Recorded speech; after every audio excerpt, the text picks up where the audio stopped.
Fakultas MIPA dan Teknologi kurang lebih 10 tahun terakhir ini konsisten peraih hibah penelitian dan pengabdian pada masyarakat tertinggi di Universitas PGRI Pontianak.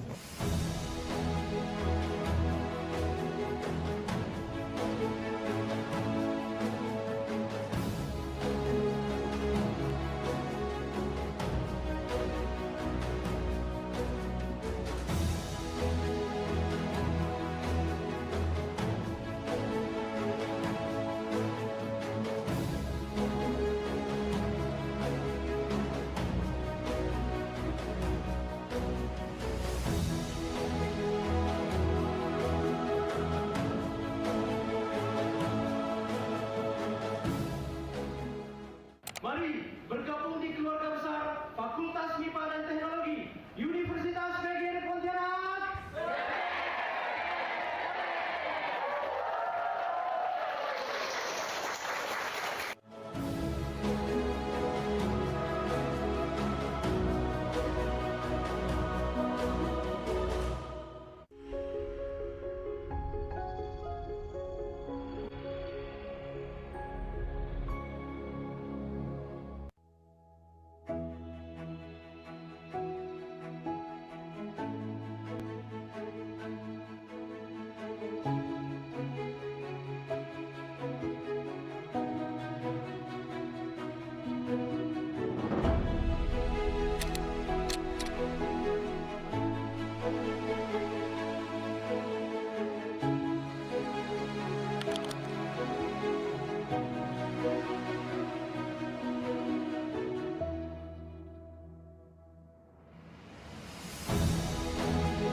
Fakultas MIPA dan Teknologi kurang lebih 10 tahun terakhir ini konsisten peraih hibah penelitian dan pengabdian pada masyarakat tertinggi di Universitas PGRI Pontianak.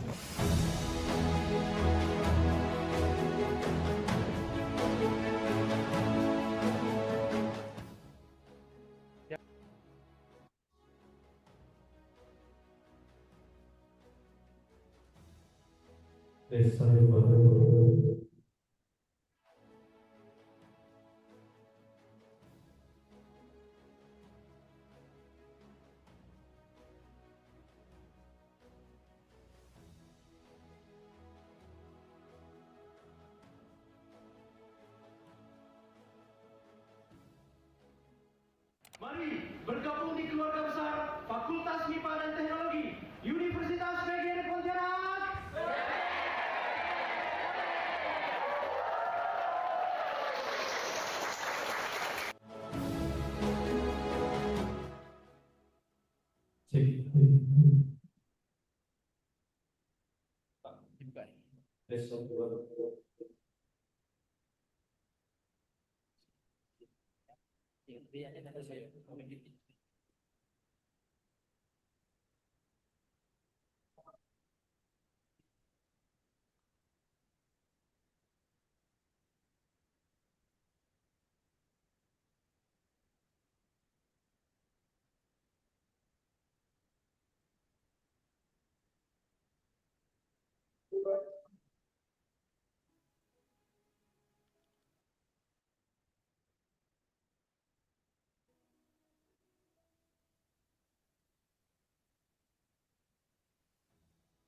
Tes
satu dua.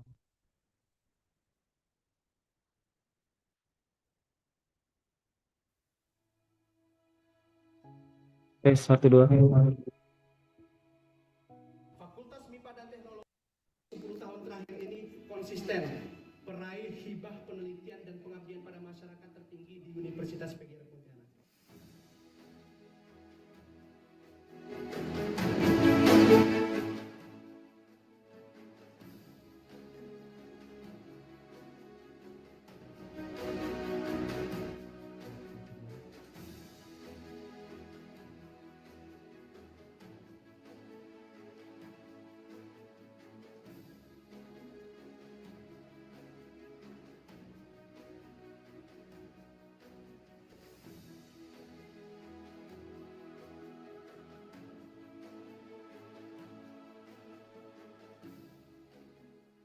Mari bergabung di keluarga besar Fakultas MIPA dan Teknologi Universitas PGRI Pontianak.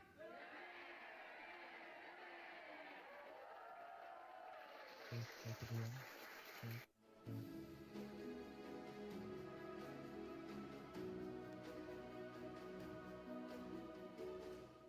tes tes tes satu dua.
Indonesia Raya untuk mati dulu. Hah? Indonesia Raya.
Pak dia atur berarti dia.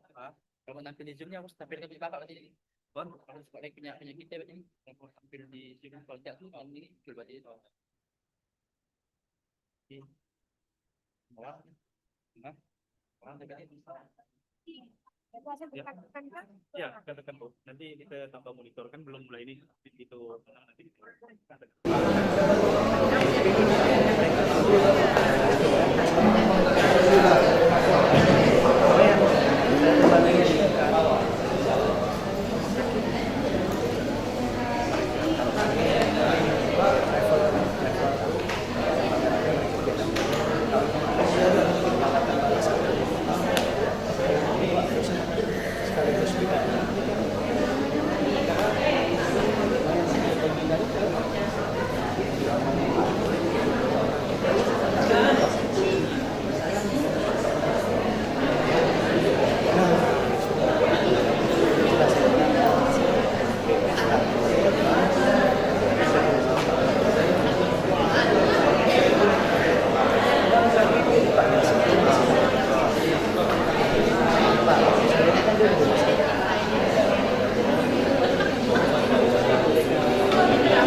Sudah Pak Ismail, sudah tiba saya revisi dah.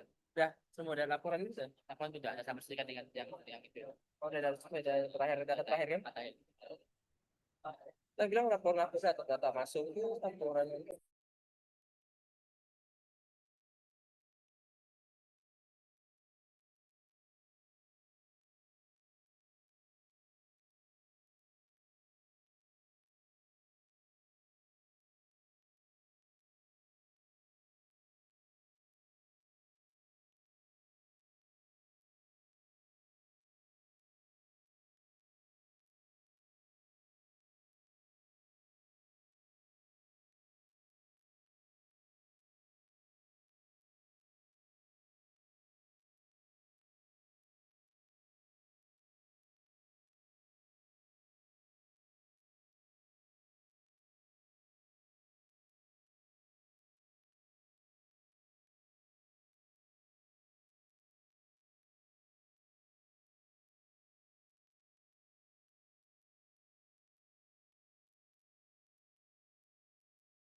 Aman.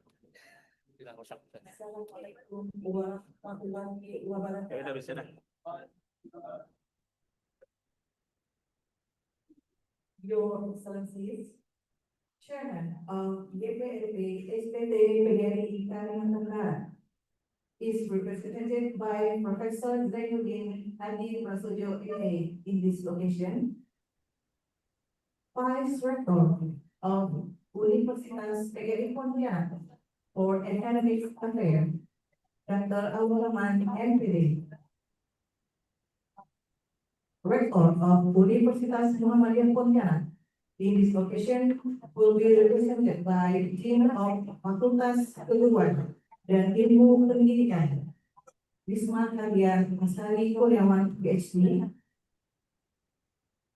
Rektor of Institut Sains dan Bisnis Internasional Singkawan, Dr. Eka Mulyani, MPhis, along with his distinguished delegation, Dean of Mathematics, Science and Technology, Universitas PGRI Pontianak, Associate Professor Yudi Dharma, MPD, Deans of Faculty in Universitas PGRI Pontianak, Vice Dean of Mathematics, Science and Technology for Academic Affairs, Universitas PGRI Pontianak, Ira Nokitasari, MPD, Vice Dean of Mathematics, Science and Technology for Administration and Finance, Universitas PGRI Pontianak, Dr. Reni Astuti, MPD.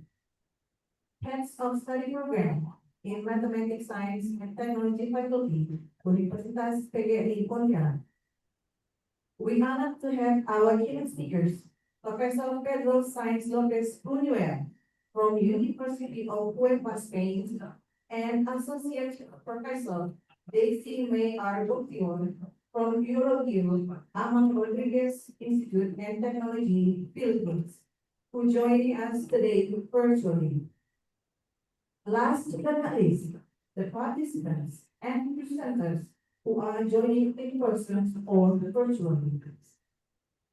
A very good morning, ladies and gentlemen, and welcome to the first International Joint Conference on Mathematics, Science, Technology, and Education 2026 under the theme Innovative and Inclusive Collaborative Approaches to Address Global Challenges in Mathematics, Science, Technology, and Education in collaboration with Institut Pendidikan Guru Kampus Batu Lintang Sarawak, Malaysia, Universitas Muhammadiyah Pontianak, and Institut Sains dan Bisnis Internasional Singkawan.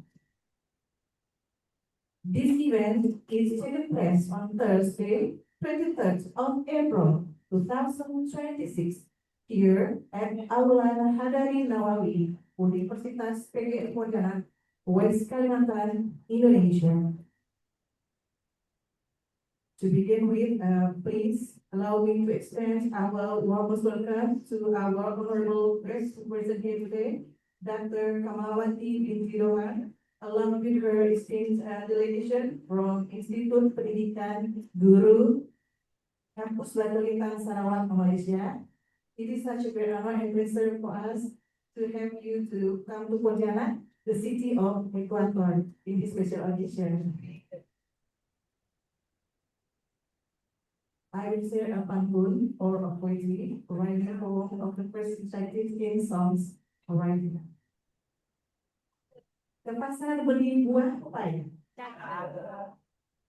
Jangan lupa beli juga makan. Acara kita akan segera dibuka. Semoga lancar semuanya.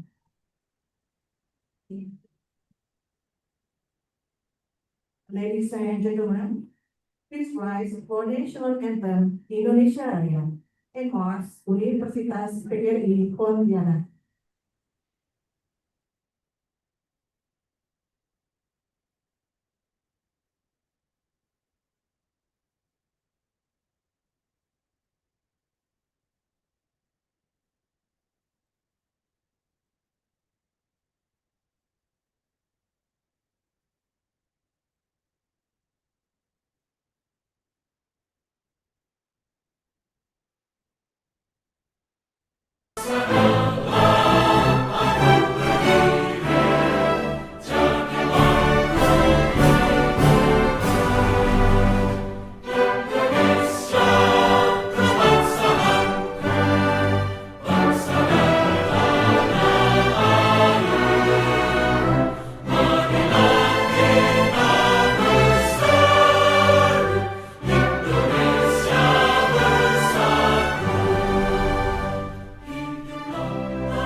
Ladies and gentlemen, please be seated.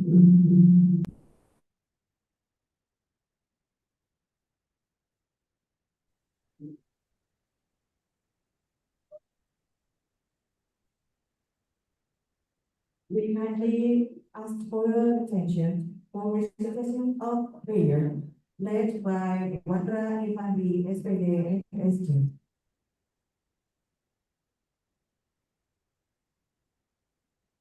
Assalamualaikum warahmatullahi wabarakatuh. Ladies and gentlemen, let us bow our heads for a moment of prayer, still be safe and smooth proceeding for today's Internasional seminar.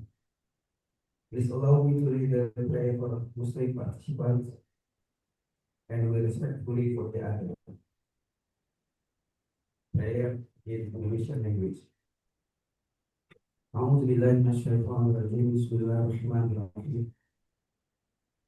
Ya Tuhan kami panjatkan puji dan syukur kehadirat-Mu atas rahmat dan karunia-Mu sehingga kami dapat berkumpul dalam seminar internasional ini.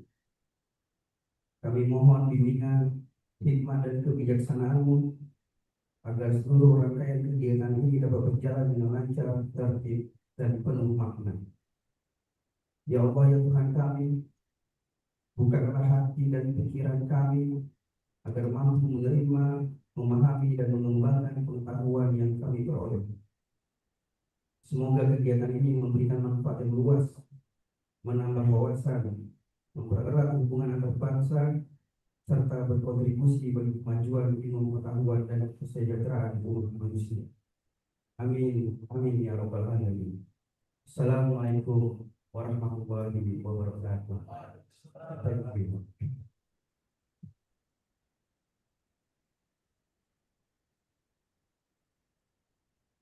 Ladies and gentlemen, we are delighted to present a traditional dance performed by the students of Universitas PGRI Pontianak.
We would like to invite to the podium.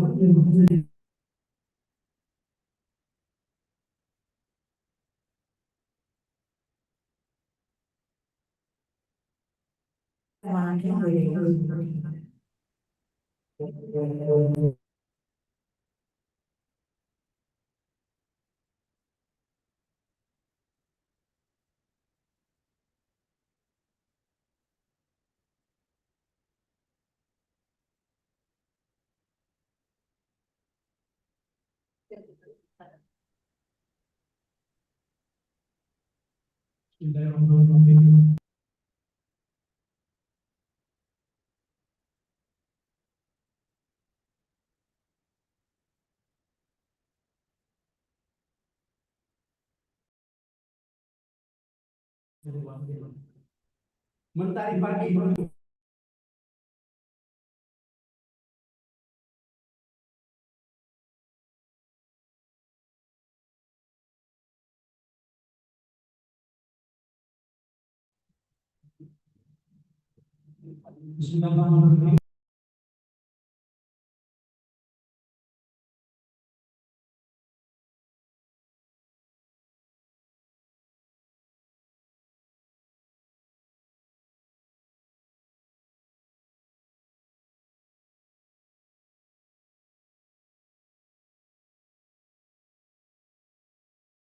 By the Vice President.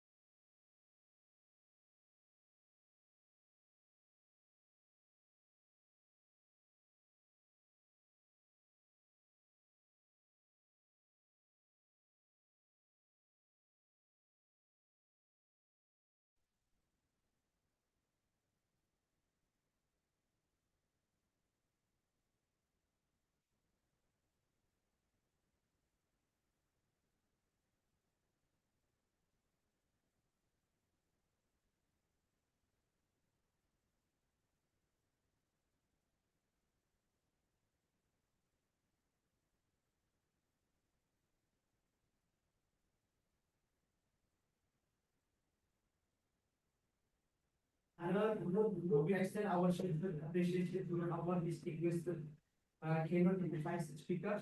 First, Professor Pedro Sánchez Lopez Brunel from University of Huelva. Thank you, Professor. Hola, hola, Professor Pedro. Associate Professor Desi M. Arbontiwa from Paris, Philippines, joining us together with 48 students online. Dr. Kamalawati from IPG Campus Batu Lintang, Malaysia, who is present here on site together with 51 participants. Esteemed members of the organized committee and welfare collaborators, ladies and gentlemen, distinguished participants, this international conference is conducted in bilingual format, English and Bahasa Indonesia or Malay, to ensure inclusivity, the meaningful academic exchange among participants from diverse backgrounds. Furthermore, this conference is organized in a hybrid mode, combining both on-site and online participation. For participants joining virtually, we kindly encourage you to adjust your settings as guided by the organizing committee, including the use of automatic translation features, to ensure a smooth and engaging conference experiences. Distinguished guests, ladies and gentlemen, with the spirit of global collaboration and shared understanding, allow me now to continue this address in Bahasa Indonesia. Puji syukur kehadirat Allah Subhanahu wa taala karena mensuburkan tempat serta nikmatnya, terutama nikmat kesehatan dan kebahagiaan adalah sehingga yang berbahagia ini kita dapat berkat tempat dan tenang dari Allah Subhanahu wa taala untuk bersama dalam rangka the first international joint conference on Atlantic Science, Technology and Education semester 2026. Pada kesempatan Jadi saya scan jadi nanti kita YouTube nggak muncul YouTube. Jadi itu saya scan jadi jam Kepala YPLP dan kita nggak itu. Direktur Saya scan dari yang ini Tabung Data muncul. beberapa Yang ini informasi kamera yang nggak perlu muncul kami di laporkan Oh, Di antaranya itu aku stop sesi. terkait dengan Tes ada berarti agenda stop sesi. internasional konferensi ini. Alhamdulillah untuk pertama kalinya sebagai upaya Fakultas MIPA bersama-sama mitra partner perguruan tinggi dalam rangka untuk memastikan berkontribusi di kancah global, kegiatan konferensi internasional secara membership ini diikuti sebanyak 200 peserta. Kita apresiasi. Dan alhamdulillah dari 200 peserta itu terdiri dari 116 pemahalan presenter, di antaranya 68 yang onsite, offline saat ini, dan insya Allah 48-nya online dari beberapa kalangan akademisi, peneliti, dan praktisi. Dan yang luar biasa pula, kegiatan ini diikuti oleh 21 institusi, baik perguruan tinggi maupun dari dinas pendidikan dan instansi-instansi relevan lainnya. Bapak Ibu yang kami hormati dan kami banggakan, tema yang kami usung dalam the first international conference ini adalah innovative and inclusive collaborative approach to address global challenge in mathematics, science, technology, and education. Digagas dengan semangat bersama natural truth, kebenaran ilmiah, karena kita memahami betul bahwasanya mandatori yang ada di perguruan tinggi adalah pembuktian kalangan akademisi berkenaan dengan natural truth tersebut. Selain daripada itu, semangat kita juga yang kita kuatkan adalah never stop thinking, never stop kolaborasi. Jadi kita berharap dengan adanya program-program kerjasama yang strategis saat ini dan kedepannya, kita akan tidak hanya memastikan hadir bersama-sama di kancah internasional, tapi juga bisa menyuguhkan kontribusi yang strategis sesuai dengan kebutuhan global saat ini. Bapak Ketua Yayasan, Wakil Rektor, dan tamu undangan yang kami hormati dan seluruh hadirin yang berbahagia, tentu kegiatan ini adalah kegiatan yang sifatnya komplementer, kegiatan yang tidak berdiri sendiri. Dan alhamdulillah kegiatan ini sudah 2 tahun kita selenggarakan, di antaranya kegiatan secara serial, ada student exchange, dan alhamdulillah Pak Ketua, Pak Rektor, dan para undangan, kurang lebih 1 mingguan teman-teman mahasiswa kita ada 13 orang, 10 diantaranya dari Abri Pontianak, 3 dari Muhammadiyah Pontianak, telah dilayani dengan sangat luar biasa oleh IPG Batu Lintang sebagai host pelaksanaan. Ya, mudah-mudahan kegiatan ini tidak hanya sebagai entry point, tapi juga nanti bisa akan menambah kegiatan-kegiatan yang insya Allah juga nanti ISBI Singkawang juga akan bisa join kegiatan-kegiatan tersebut. Kemudian terakhir, sebelum hari kegiatan pada hari ini, kemarin persisnya kita juga sama mengikuti yang host dilaksanakan oleh FKIP Muhammadiyah. Kita mengikuti kegiatan student competition di international level begitu. Dan alhamdulillah setelah itu nanti hari ini kita kegiatan ketiga international conference, dan insya Allah nanti giliran ISBI Singkawang akan dikunjungi oleh para turis atau wisatawan dari IPG Batu Lintang Malaysia. Mereka mohon memberi support dan bantuan ini. Nah, Bapak Ibu yang kami hormati dan kami banggakan, tentu kami atas nama keluarga besar Fakultas MIPA dan Teknologi menyampaikan bahasa kami bersama dengan Ibu Dr. K yang kecil Pak Tangan Biru pun akan kami tadakan. Dan untuk kegiatan ini adalah kegiatan sebagai salah satu upaya memastikan kolaborasi, kemudian kontribusi kita di kancah internasional atau global semakin mempererat bahwa kita satu payung perjuangan pendidikan, perjuangan masa depan harus diikhtiarkan secara bersama-sama, kolaborasi lintas negara, kolaborasi lintas disiplin, kolaborasi lintas bahkan budaya dan teknologi. Kemudian pada akhirnya juga kegiatan ini tidak hanya sekedar kegiatan-kegiatan yang sekedar sharing, berbagi macam perspektif keilmuan, tetapi juga nanti insya Allah akan ada produk luaran dari kegiatan konferensi ini. Insya Allah akan publikasi pada prosedur internasional, kemudian juga akan dipublikasi pada jurnal nasional terakreditasi Sinta 2 dan Sinta 3 insya Allah.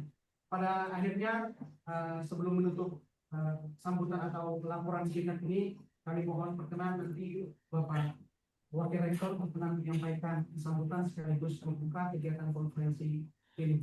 Selama mengikuti kegiatan, kami juga menyampaikan permohonan maaf yang sebesar-besarnya. Tidak ada lautan yang tak bergelombang, tak ada gading yang tak retak. Ya, kekurangan, kelemahan tentunya akan menjadi semangat motivasi kami untuk membuka kegiatan-kegiatan yang lebih profesional, ideal, dan elegan ke depannya dan zaman lebih berdampak yang powerful ke depannya. Wal awal wal akhiru, karena diawali dengan pantun, saya tutup juga diakhiri dengan pantun. Saya tadi malam ya, kan? Lagi luas kedudukan biru. Tempat ilmu tumbuh berkembang. Setempat berdiskusi dan berbagi ilmu. Bersama kita maju raih masa depan gemilang. Terima kasih atas segala perhatian. Mohon maaf atas segala kekurangan. Selamat pagi, selamat sejahtera. Wabillahi taufiq wal hidayah. Assalamualaikum warahmatullahi wabarakatuh.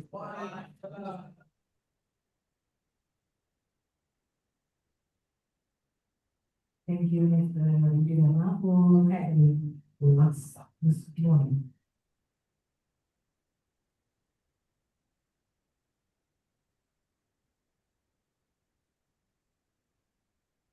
It is now my deep pleasure to introduce the Vice Rector of Universitas PGRI Pontianak for Academic Affairs to give a welcome speech and opening remarks. Please welcome Dr. Abdurrahman Effendi.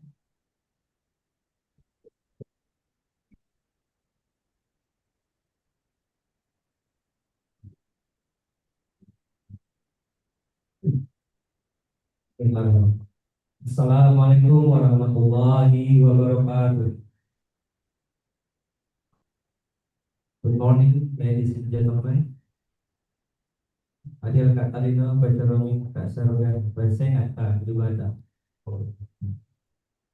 Distinguished guest, Chairman of the LPS PT Kalimantan Barat, Dua Beliau yang Prof. Zainuddin, selamat datang Prof.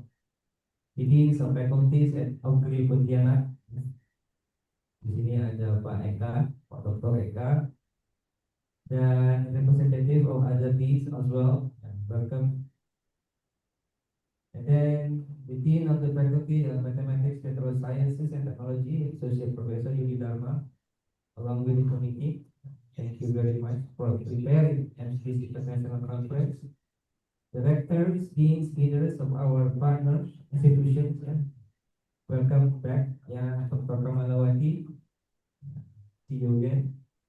And then to the rector of ISP Kawan, Dr. Eka Murdani, welcome to Augri Pontianak, along with the dean of FKUMP, Bapak Riz Mahardian Ashari Komiwan PSI, welcome to Augri Pontianak. And then our esteemed keynote speakers who are attending this conference online and offline, and then all participants, researchers and scholars join here in Pontianak or virtually. I would like to say apology from our rector, Dr. Muhammad Firdaus, who could not attend this international conference. So I will be the one who will give it the sambutan, the greetings. Now, we are gathered here for the International Joint Conference on Mathematics, Science, Technology, and Education, or IPC Masted 2026. The theme is very wide, about innovative and inclusive collaborative approaches to address global challenges in mathematics, science, technology, and education. So this is a very complex theme, and we hope that this should be an entry point, as like the dean said, that we need to progress to achieve a sustainable progress. And we hope that this conference will become a vital point for that, for coming cooperation, just like the word or the term collaborative, along with IPD Batulinta, ISP Singkawa, and WQFP Pontianak.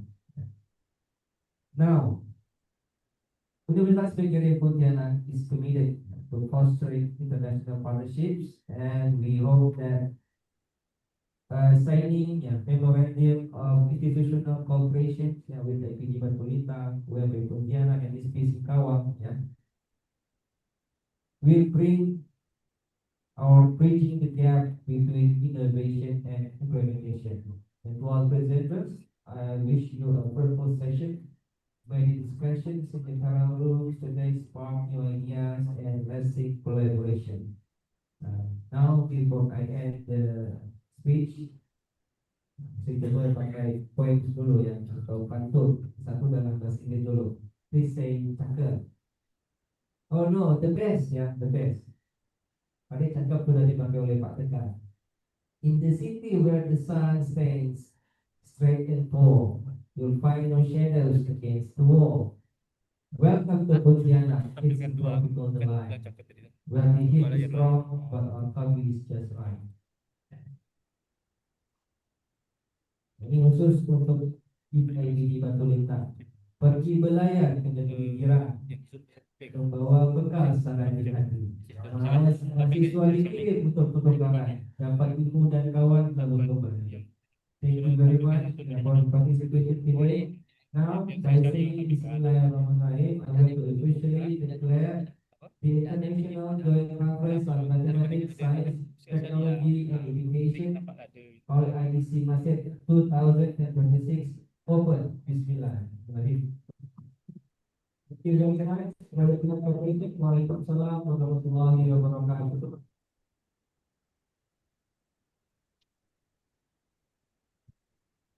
Thank you to Mr. Dr. Rahman.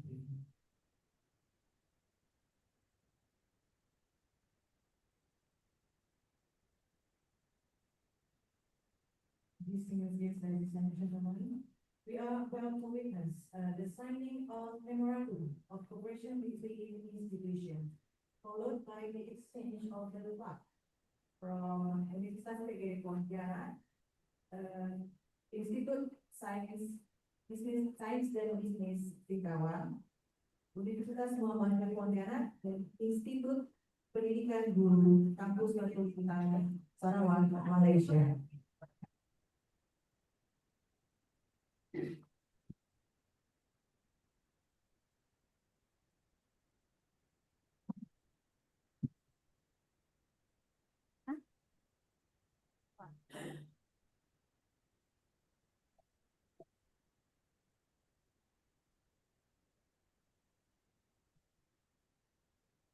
This occasion will be followed by the awarding certificates by the chairman of GPLP, SPT Pontianak, to the keynote representative, and will conclude with photo session. Please proceed to the designated place to Mr. Zainuddin, to Mr. Maliki, SPDMM, Dean of Mathematics, Science and Technology, Vice Rector of Universitas PGRI Pontianak, Rector of Universitas Muhammadiyah Pontianak, or his representative, Dr. Kamalan Ibn Rohan.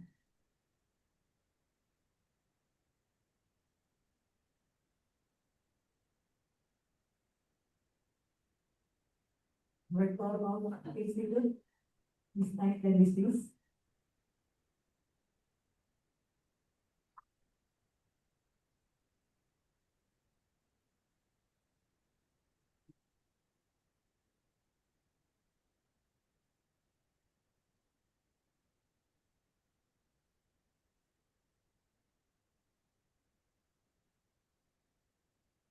Permiso.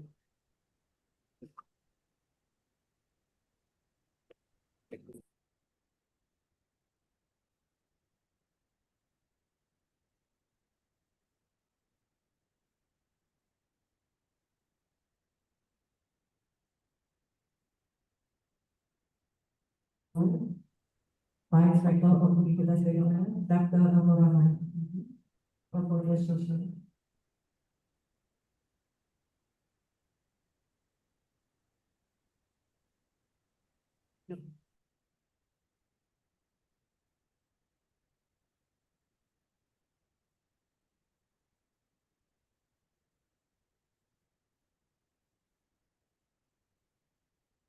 Deans of Faculty, Universitas PGRI Pontianak, Bapak Ika, Bapak Rusdi, mohon untuk kepada Wakil PK 1 Fakultas Bahasa, kami hormat, dan dapat kami mohon untuk maju ke depan juga.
Pelanggan antara institusi dan Universitas PGRI Pontianak kepada Institut Pendidikan Guru Kampus dan Lintas Sarawak Malaysia.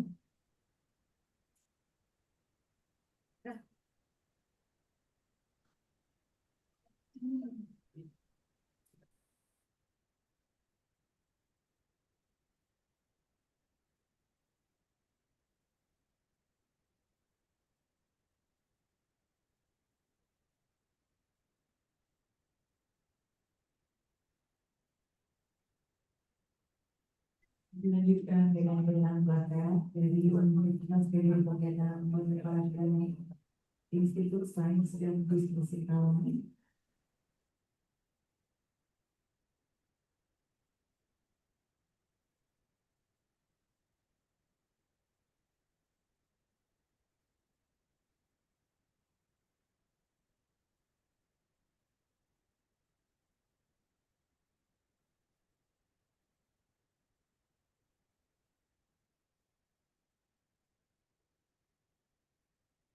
Kepada anak-anak dari Universitas PGRI Pontianak kepada Fakultas Ekonomi.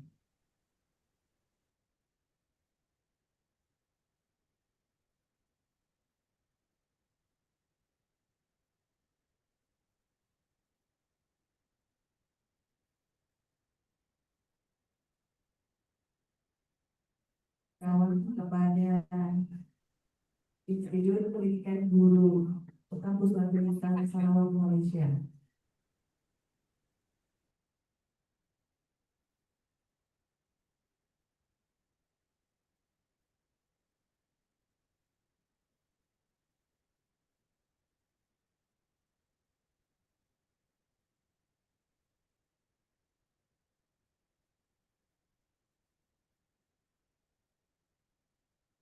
Penyerahan sepenuhnya atau banyak dari Institut Pendidikan Guru Kampus Fasilitas Asal Manusia kepada Universitas PGRI Pontianak.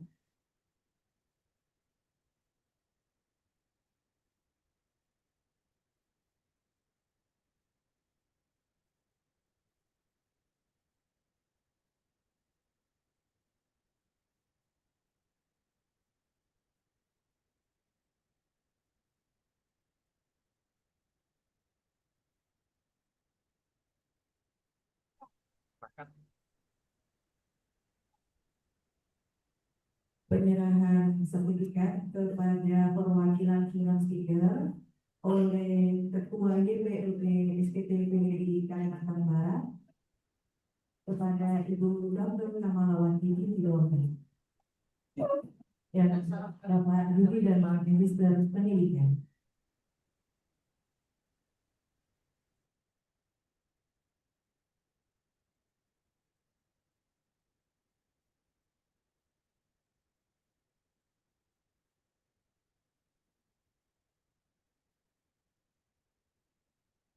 Dengan persilakan kepada Bapak Kilas Tiga juga Bapak Yudi dan penerima sertifikat dari Ketua DPRD SPT PGRI Kalimantan Barat.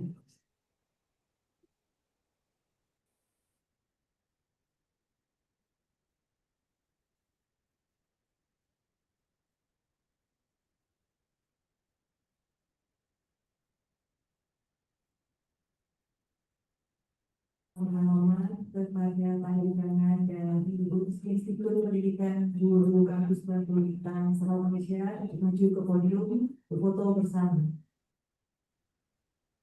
Bersama Bapak Dekan Fakultas PPS dan Fakultas Pendidikan Olahraga dan Kesehatan Fakultas Bahasa. Dan itu bagaimana untuk datang ke podium para ketua prodi di lingkungan Fakultas Pendidikan Teknologi, boleh kita mohon untuk maju depan foto bersama. Atau yang mewakili.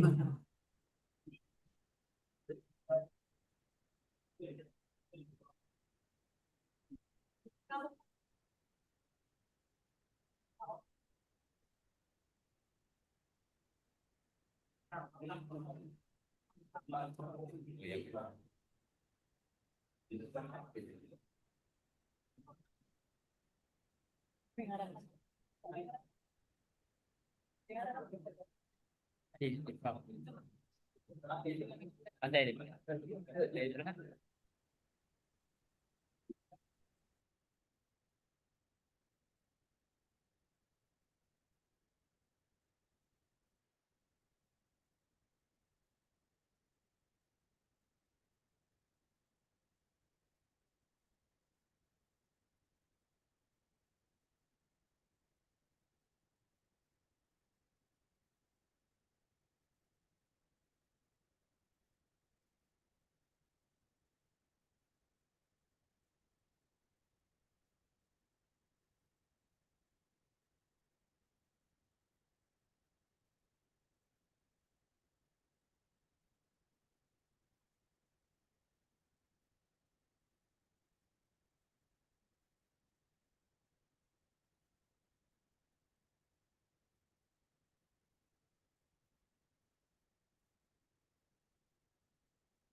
The opening ceremony is now concluded.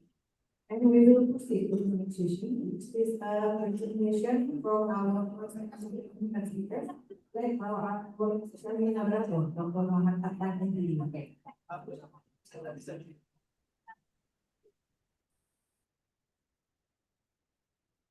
Pada Bapak dan Ibu, untuk menikmati minuman yang telah disediakan oleh panitia di belakang pada jalan. Terima kasih.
ABC kan tu.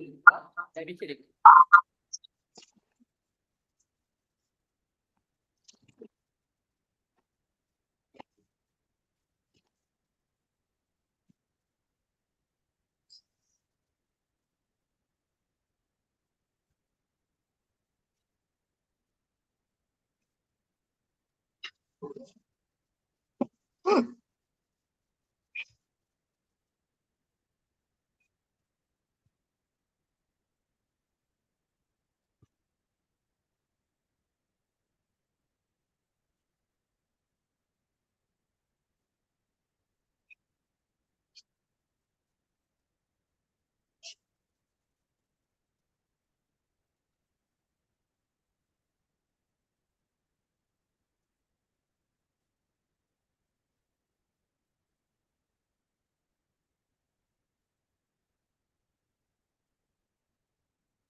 Dr.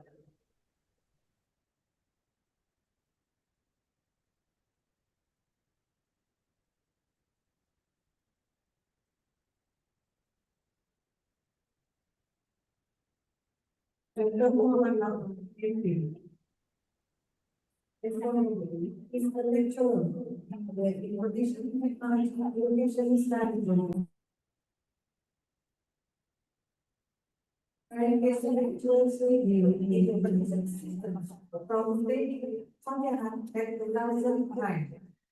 A master's degree in technology and information communication.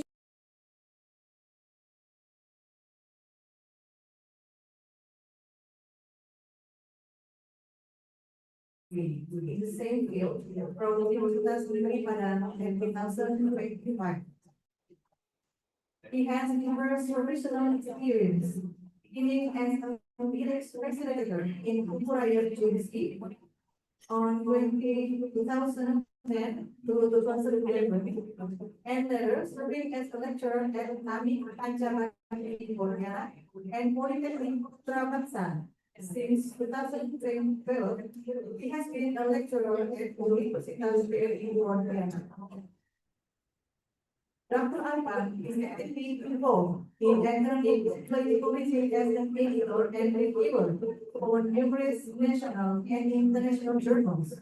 He is also a member of Relawan Jurnal Indonesia, contributing as a supervisor for journal accreditation and as part of the scientific application studies commission.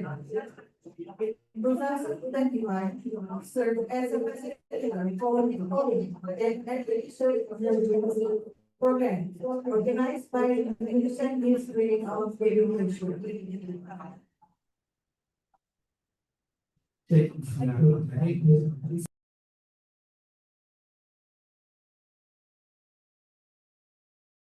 This is really good for inviting me and choosing me.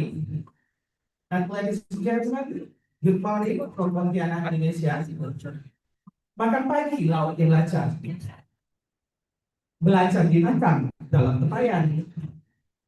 Selamat datang kami ucapkan kepada Bapak Ibu dan hadirin sekalian. Again, I am Muhammad Nafis, lecturer from Information Technology Education Study Program di Pantai Fakulti Universitas Negeri Pontianak. It is an honor for me to be a moderator for the first session of this conference, and I would like to welcome you all to the first International Joint Conference on Mathematics, Science, Technology, and Education 2026. With the 10 innovative and inclusive collaborative approaches to address global challenges in mathematics, science, technology, and education, either on-site or online via Zoom and YouTube. Ladies and gentlemen, this conference held by the Fakulti Universitas Negeri Pontianak in collaboration with Institut Pendidikan Guru IPG Kampus Batu Lintang, Sarawak, Malaysia, Universitas Pontianak, Indonesia, and Institute Science dan Business International ISBI, Sarawak, Indonesia. Well, honorable committee, distinguished guests, presenters, and participants on this conference, and our to our keynote speakers today, Professor Pedro from Spain, and then Associate Professor Yudi Dharma from Indonesia, Puan Dr. Rahmawati Wididohan from Malaysia, and of course, the last but not least, Associate Professor Desi Ime from the Philippines. Ladies and gentlemen, for this main session, for the first main session, we will have two keynote speakers. The first keynote speaker from Kuching, Sarawak, Malaysia, and the second keynote speaker from Pontianak, Indonesia. Without further ado, let us welcome with a big applause our two speakers to the stage. Puan Dr. Rahmawati Wididohan and Mr. Professor Yudi Dharma, Magister Pendidikan. Please to the stage.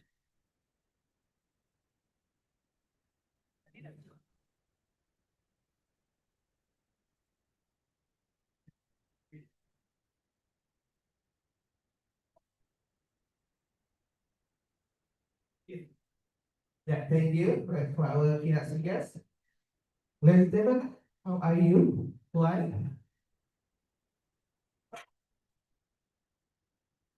I'm fine, thank you. Oh, yeah, very fine. I'm sorry, this is not your first time here, right?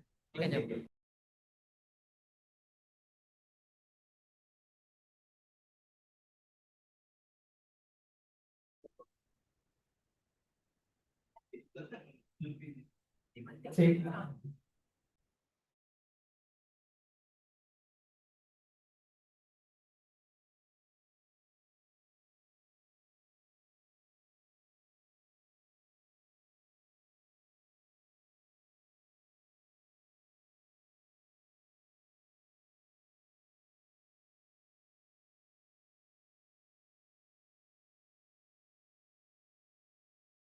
About 30 minutes in total for you and our for the lady.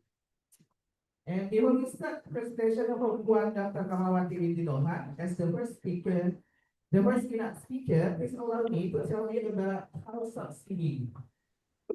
Next, Dr. Kamawati Windinoha, Dohan, I'm sorry. And John Usigan, right now is senior lecturer and the head, the unit, what is it? The head of PKK and Secretary. Evaluation, I physical post Batu Lintak, Jalan College, 1920 Kuching. And about her academic background, PhD in education, and Master of Early Childhood Education, and then Bachelor of Education Honors in Teaching English as a second language. And then Basic English Teaching Certificate. And research, there are many of them, and I would like to give a reason, the reason itu inovasi petunjuk ajaib dan kajian kaidah dan cara dalam meningkatkan kemahiran buktian motor halus kanak-kanak 5 tahun. And about publication of book is a book. This is book, right? Yeah, book. And the reason is pengumbalan 3 modul PDPLI, Sekretari dan 2 modul PDPP Pendidikan. And award, there are 4 awards. 3 of them are Article of International in 1997, 2010, and 2022. And the last one is Excellent Tutor Award 2017. Is that right? Okay. Ladies and gentlemen, the presentation title by Puan Dr. Kamawati is Empowering Educators, Transforming Leadership, right? Well, Puan Dr. Kamawati, are you ready for the presentation? Okay, Puan, the time for the presentation is 20 minutes and start is done. Bismillahirrahmanirrahim. Assalamualaikum and good morning everyone. Distinguished guests and participants, it's an honor to welcome you all to this conference.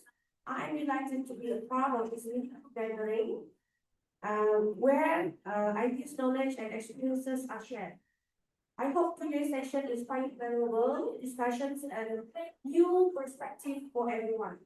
Thank you again and welcome. May I start my speech?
Let me give you the quotes first. Education is the most powerful weapon which you can use to change the world.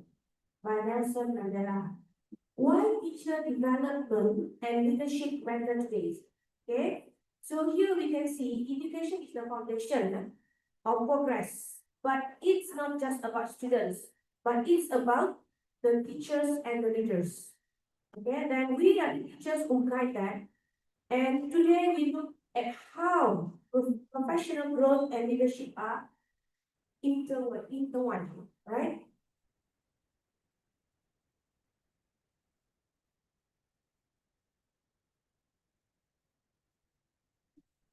Okay.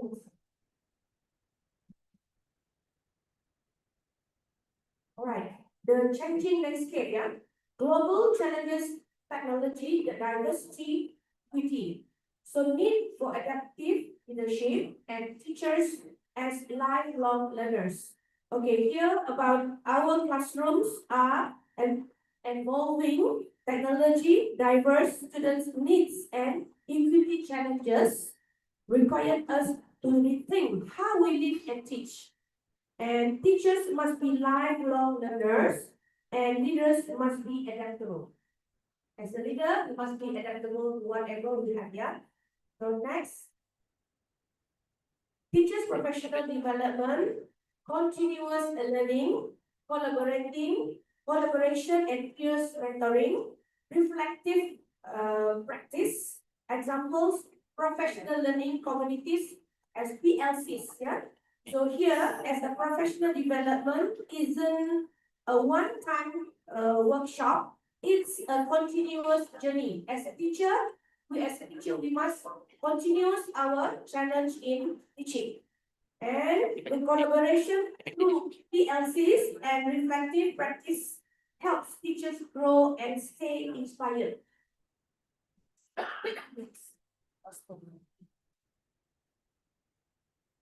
All right, linking development and leadership, yeah? All right, so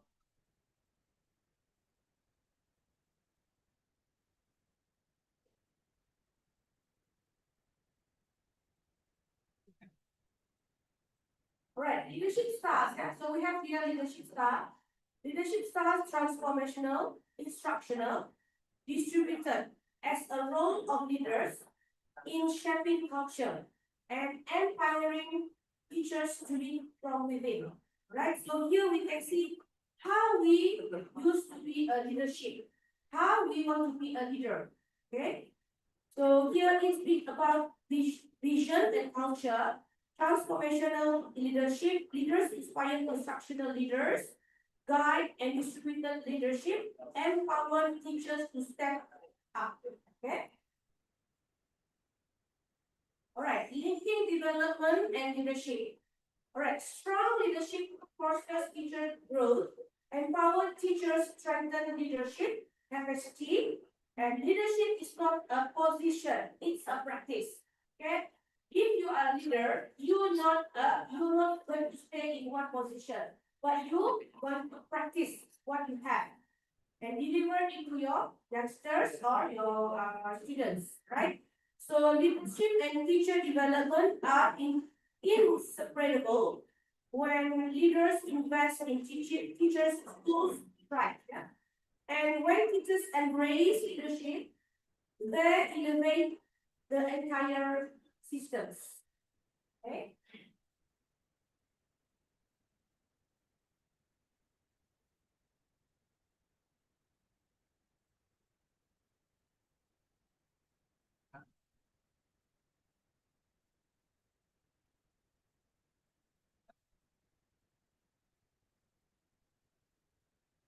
Okay, so now we go to strategies for success.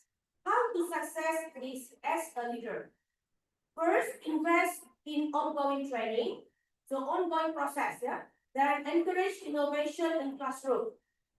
Then build network of support like we do now. So we have networking from one country to one country. So we have globalized education. Then recognize and collaborate teachers leadership. Okay. Here we have to practice step matters. invest in training as IPK, Teachers Training College Institute, sorry. Then encourage innovation. So what, because nowadays we must know how to use IT, yeah, technology, especially in STEM, right? And build support network like us now, and can celebrate teacher leadership. We have to celebrate, and recognition fuels motivation. So as a leader, we must give motivation to our friends, to our teachers, to our people that we care of. Okay. Case studies or examples, success stories from schools and district. The impact here is students' outcomes, teachers' retention, and innovation. So like what we have like yesterday, we have innovation, micro teaching, posters, and dance competition. So this one is a case studies and examples of how we collaborate with one another, right? So let's look at real examples here. Schools that invested in teacher leadership, so higher students achievement and stronger teacher retention. Yeah.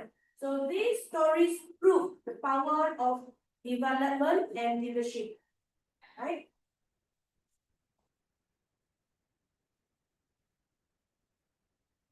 So,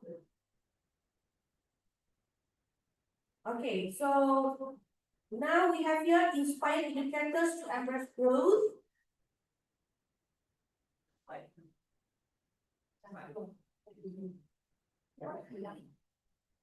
Then encourage leaders to cultivate supportive to the environments, and together we shape the future of education. As a teacher, we are the one who shape how to be a good teachers. Yeah. So my call to action: teachers embrace growth, leaders create supportive environments.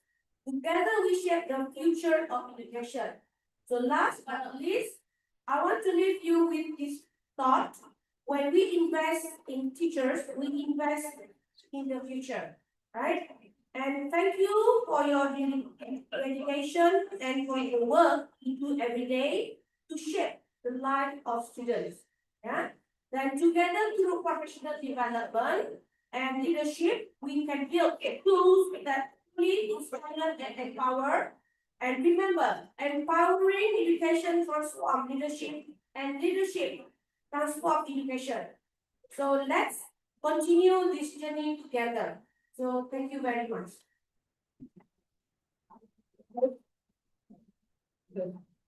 Okay, I end with my pumpkin English. Right. Morning sun begins to rise. Gentle breeze and clear blue sky. Welcome all, both kind and wise. Let great ideas so high. Again. Walking path, both near and far, gathered here from every place. Shining bright just like a star, warmest welcome to this place. Thank you very much. Ya, Waalaikumsalam warahmatullahi wabarakatuh. Thank you very much for that Kalawati for such a very interesting presentation.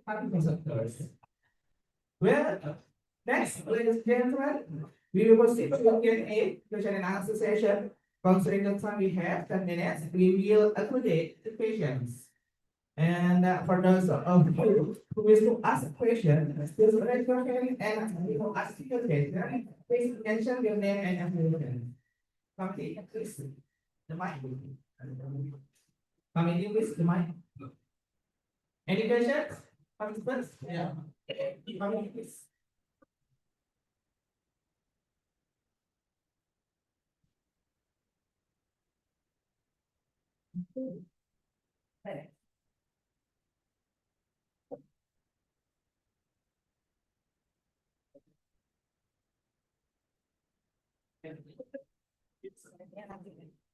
Nanti emang MBI podium satu.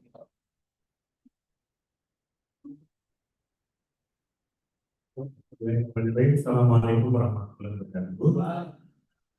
Thank you very much for your presentation, and I want to suggest from you about leadership. Yeah. I'm sorry, Mr. Oh, yes. Yeah, Yeah. I am Abu Sulaiman from Bandung. Okay, learning on Indonesian quality on leadership of principle. Okay. In your opinion, what is the subject or skill to train for the principal who has comfortable zone so they do not have motivation to change to be better leadership? Thank you. My question, can you answer my question? Oh, what subject or skill to your better leadership? What the subject and skill to train from principal who has comfort zone and no motivation for better leadership? For this one, training program. Okay. I would like to repeat your question, Mr. What subject or skill the leadership or leader or principal to be better in a leadership? Bisa di dalam bahasa Indonesia? Baik, dalam bahasa Indonesia. Materi dan keterampilan apa yang perlu dilatihkan kepada kepala sekolah yang memiliki yang ada di zona nyaman dan tidak termotivasi untuk berubah menjadi leadership yang lebih bagus. Oke, terima kasih.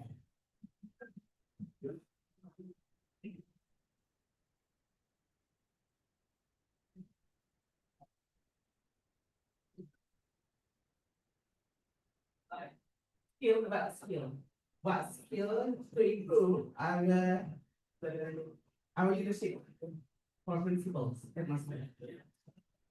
Okay, like us in Malaysia, they must train in IAP, Institute and in Baki. So before they employ to be a leader as a what called headmasters, principal, they have to train a few years to train there, and then they have what we call something like practical.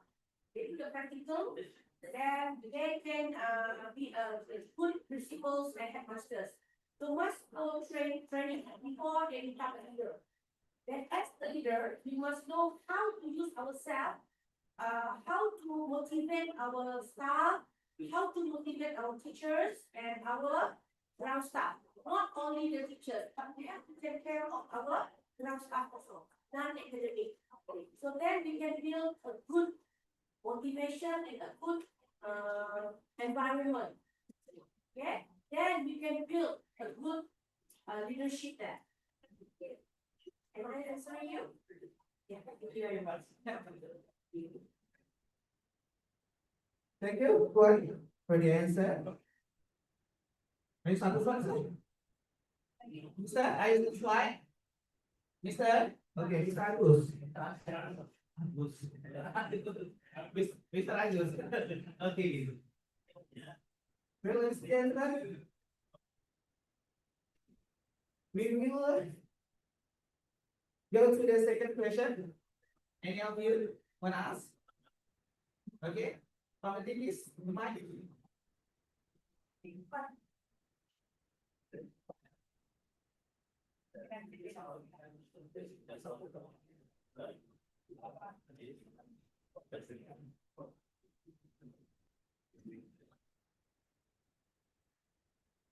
Assalamualaikum warahmatullahi wabarakatuh.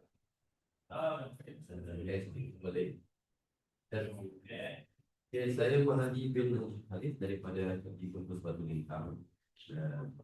Mungkin persoalan saya dalam konteks pentadbiran pendidikan pada saya lah mungkin berlaku sedikit konflik di antara pengajar-pengajar yang di peringkat usia matang ini.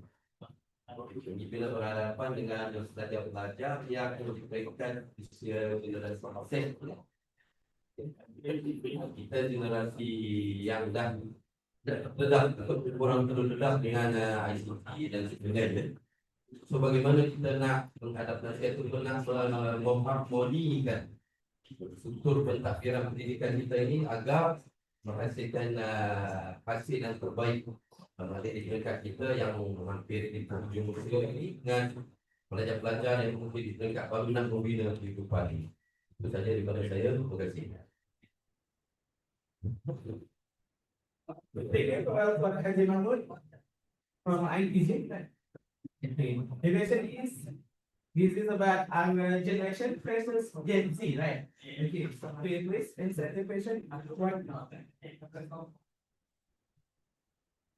Okey, untuk mengharmonikan pendidikan yang kita boleh mencapaikan, satu adalah pendidikan yang inklusif, right? Di mana kita di IPG, kita klien kita pelbagai. Ada yang dari lepasan 18 tahun SPM, ada yang sudah berumur seusia kita. So kita kena membuat sesuatu yang inklusif terhadap itu, mengharmonikan cara kita mendidik pelajar-pelajar kita. Okay? Jadi kita kena adapt and adopt ourselves to be there.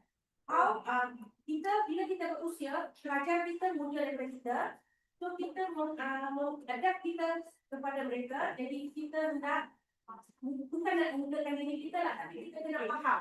Kita kena faham, kita ibu atau ayah pada mereka, kita selaraskan pemikiran mereka. Kalau mereka suka dicinta, untuk dicinta juga. Kita masuk slang. Jadi kalau kita cakap bahasa Inggeris, kita slang in English. Right. Dan macam tu lah. Jadi kalau untuk usia yang matang, cara kita adapt dan betul lain pula. So kita kena faham pemikiran mereka macam mana. Macam ibu saya, dia bekerja di ibu, dia juga pelajar. So kita kena faham pemikiran mereka tidak 100% kepada study. So ada masa mereka rehat, ada masa mereka belajar, dan give and take tenaga. Flexibility is the best thing to be a teacher, a good leader actually. So motivate them. We must have a good environment and inclusive environment especially, yeah. So kalau kita ni, if you want to be a good teacher or leader, so if the environment is not inviting, our leader is not really come to us, always want to find fault and never forgive whatever you do. So as a leader, you must be a flexible leader and forgive that whatever they do and give them chance to change themselves. Yeah. So don't condemn your client, your teachers, people under you. Don't condemn them. Yeah. So no hard feeling. Today she do wrong or he do wrong, but tomorrow he will become better and better. Satu kesilapan hari ini adalah langkah kemajuan kita di masa hadapan. Bukan kita silap hari ini, gagal hari ini, kita gagal selama-lamanya. No. Okay? Kita ada poin kita untuk menjadi seorang leader yang sangat baik. Jangan memandang rendah terhadap orang. Never. Tak boleh. Walaupun setinggi mana kita belajar, kita tidak akan tinggi di mata Tuhan. Yang penting ilmu di dada, amalan kepada Allah SWT, Tuhan kita. Ya, jangan meninggikan diri. Nanti kita mati seorang je tak.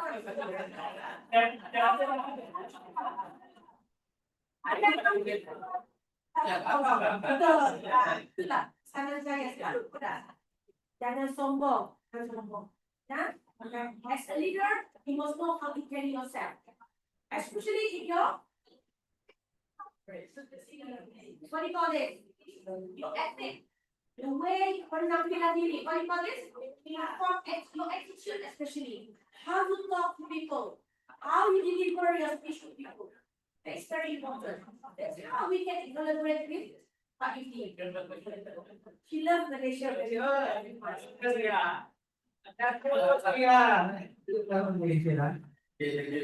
Thank you. What for the answer? How about what? Are you okay with the answer? Okay. Well, ladies and gentlemen, As we finish to answer the questions, the initiative one that Kalawati for such a great presentation and discussion. Give applause to her. Thank you. Begin.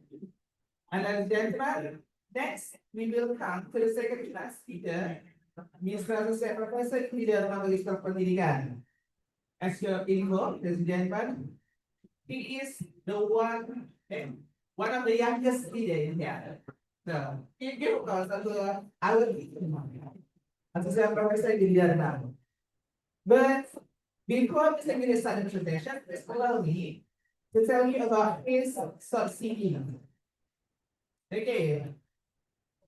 Now, he is a dean of Mathematics, Science, and Technology, Faculty in Universitas Pendidikan Pontianak. And his expertise, mathematics and statistics education, innovative,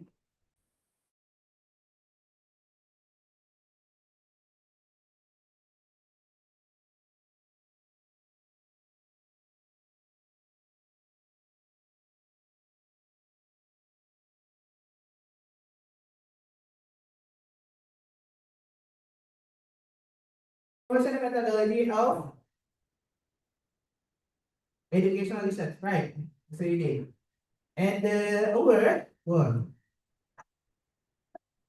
Little Mini.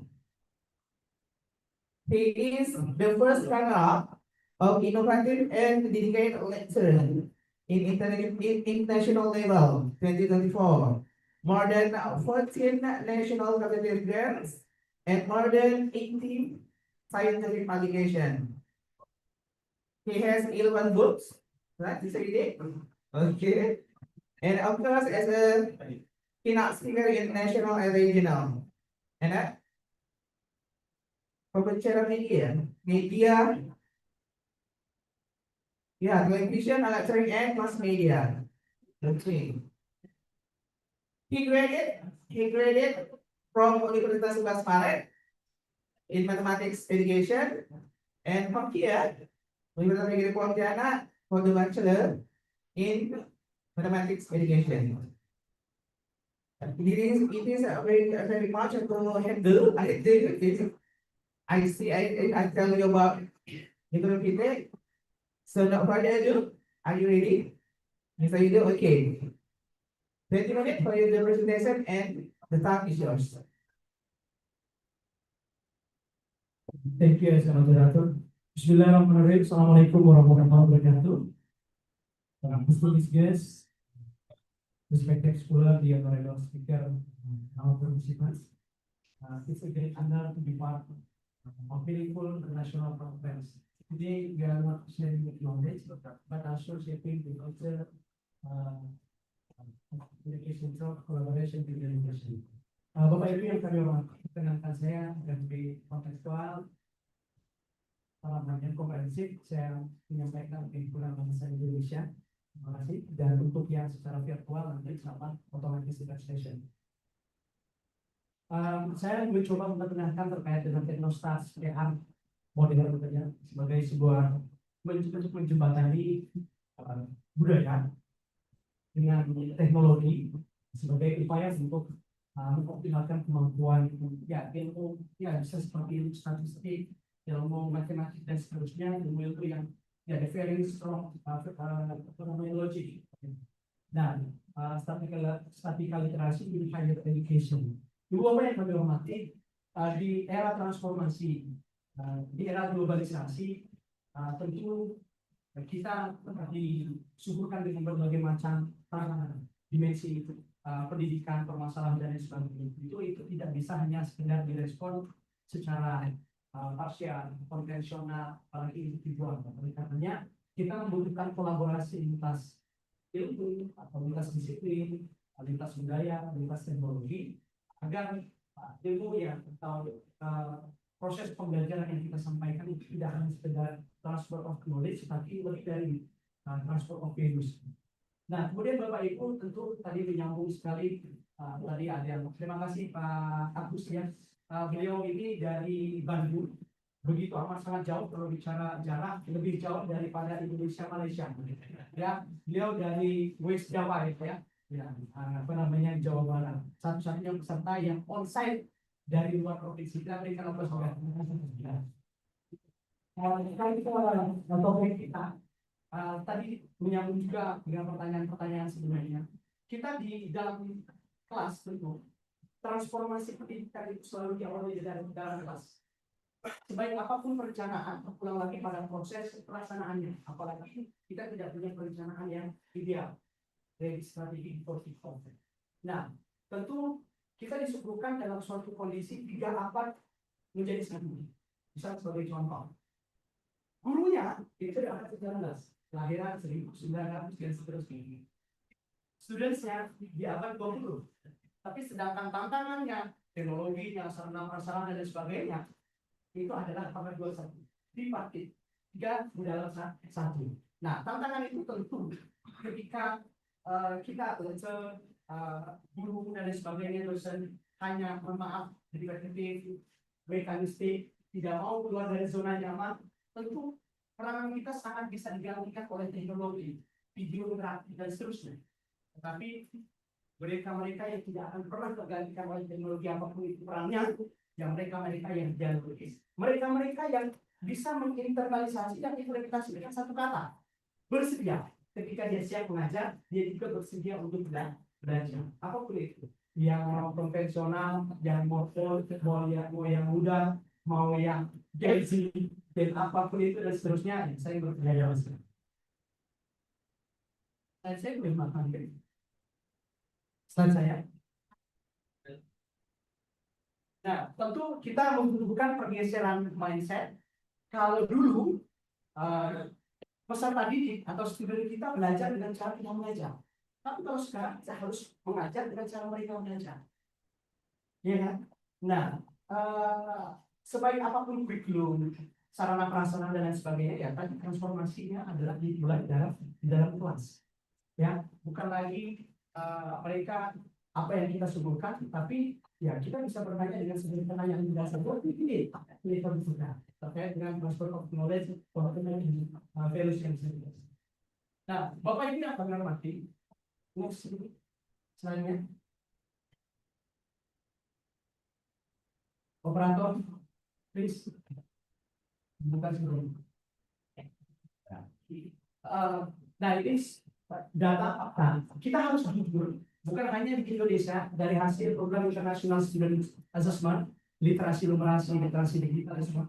Ya, hampir di seluruh dunia mengalami schooling without learning. Terjadi learning loss, ya, di era COVID-19 dan seterusnya.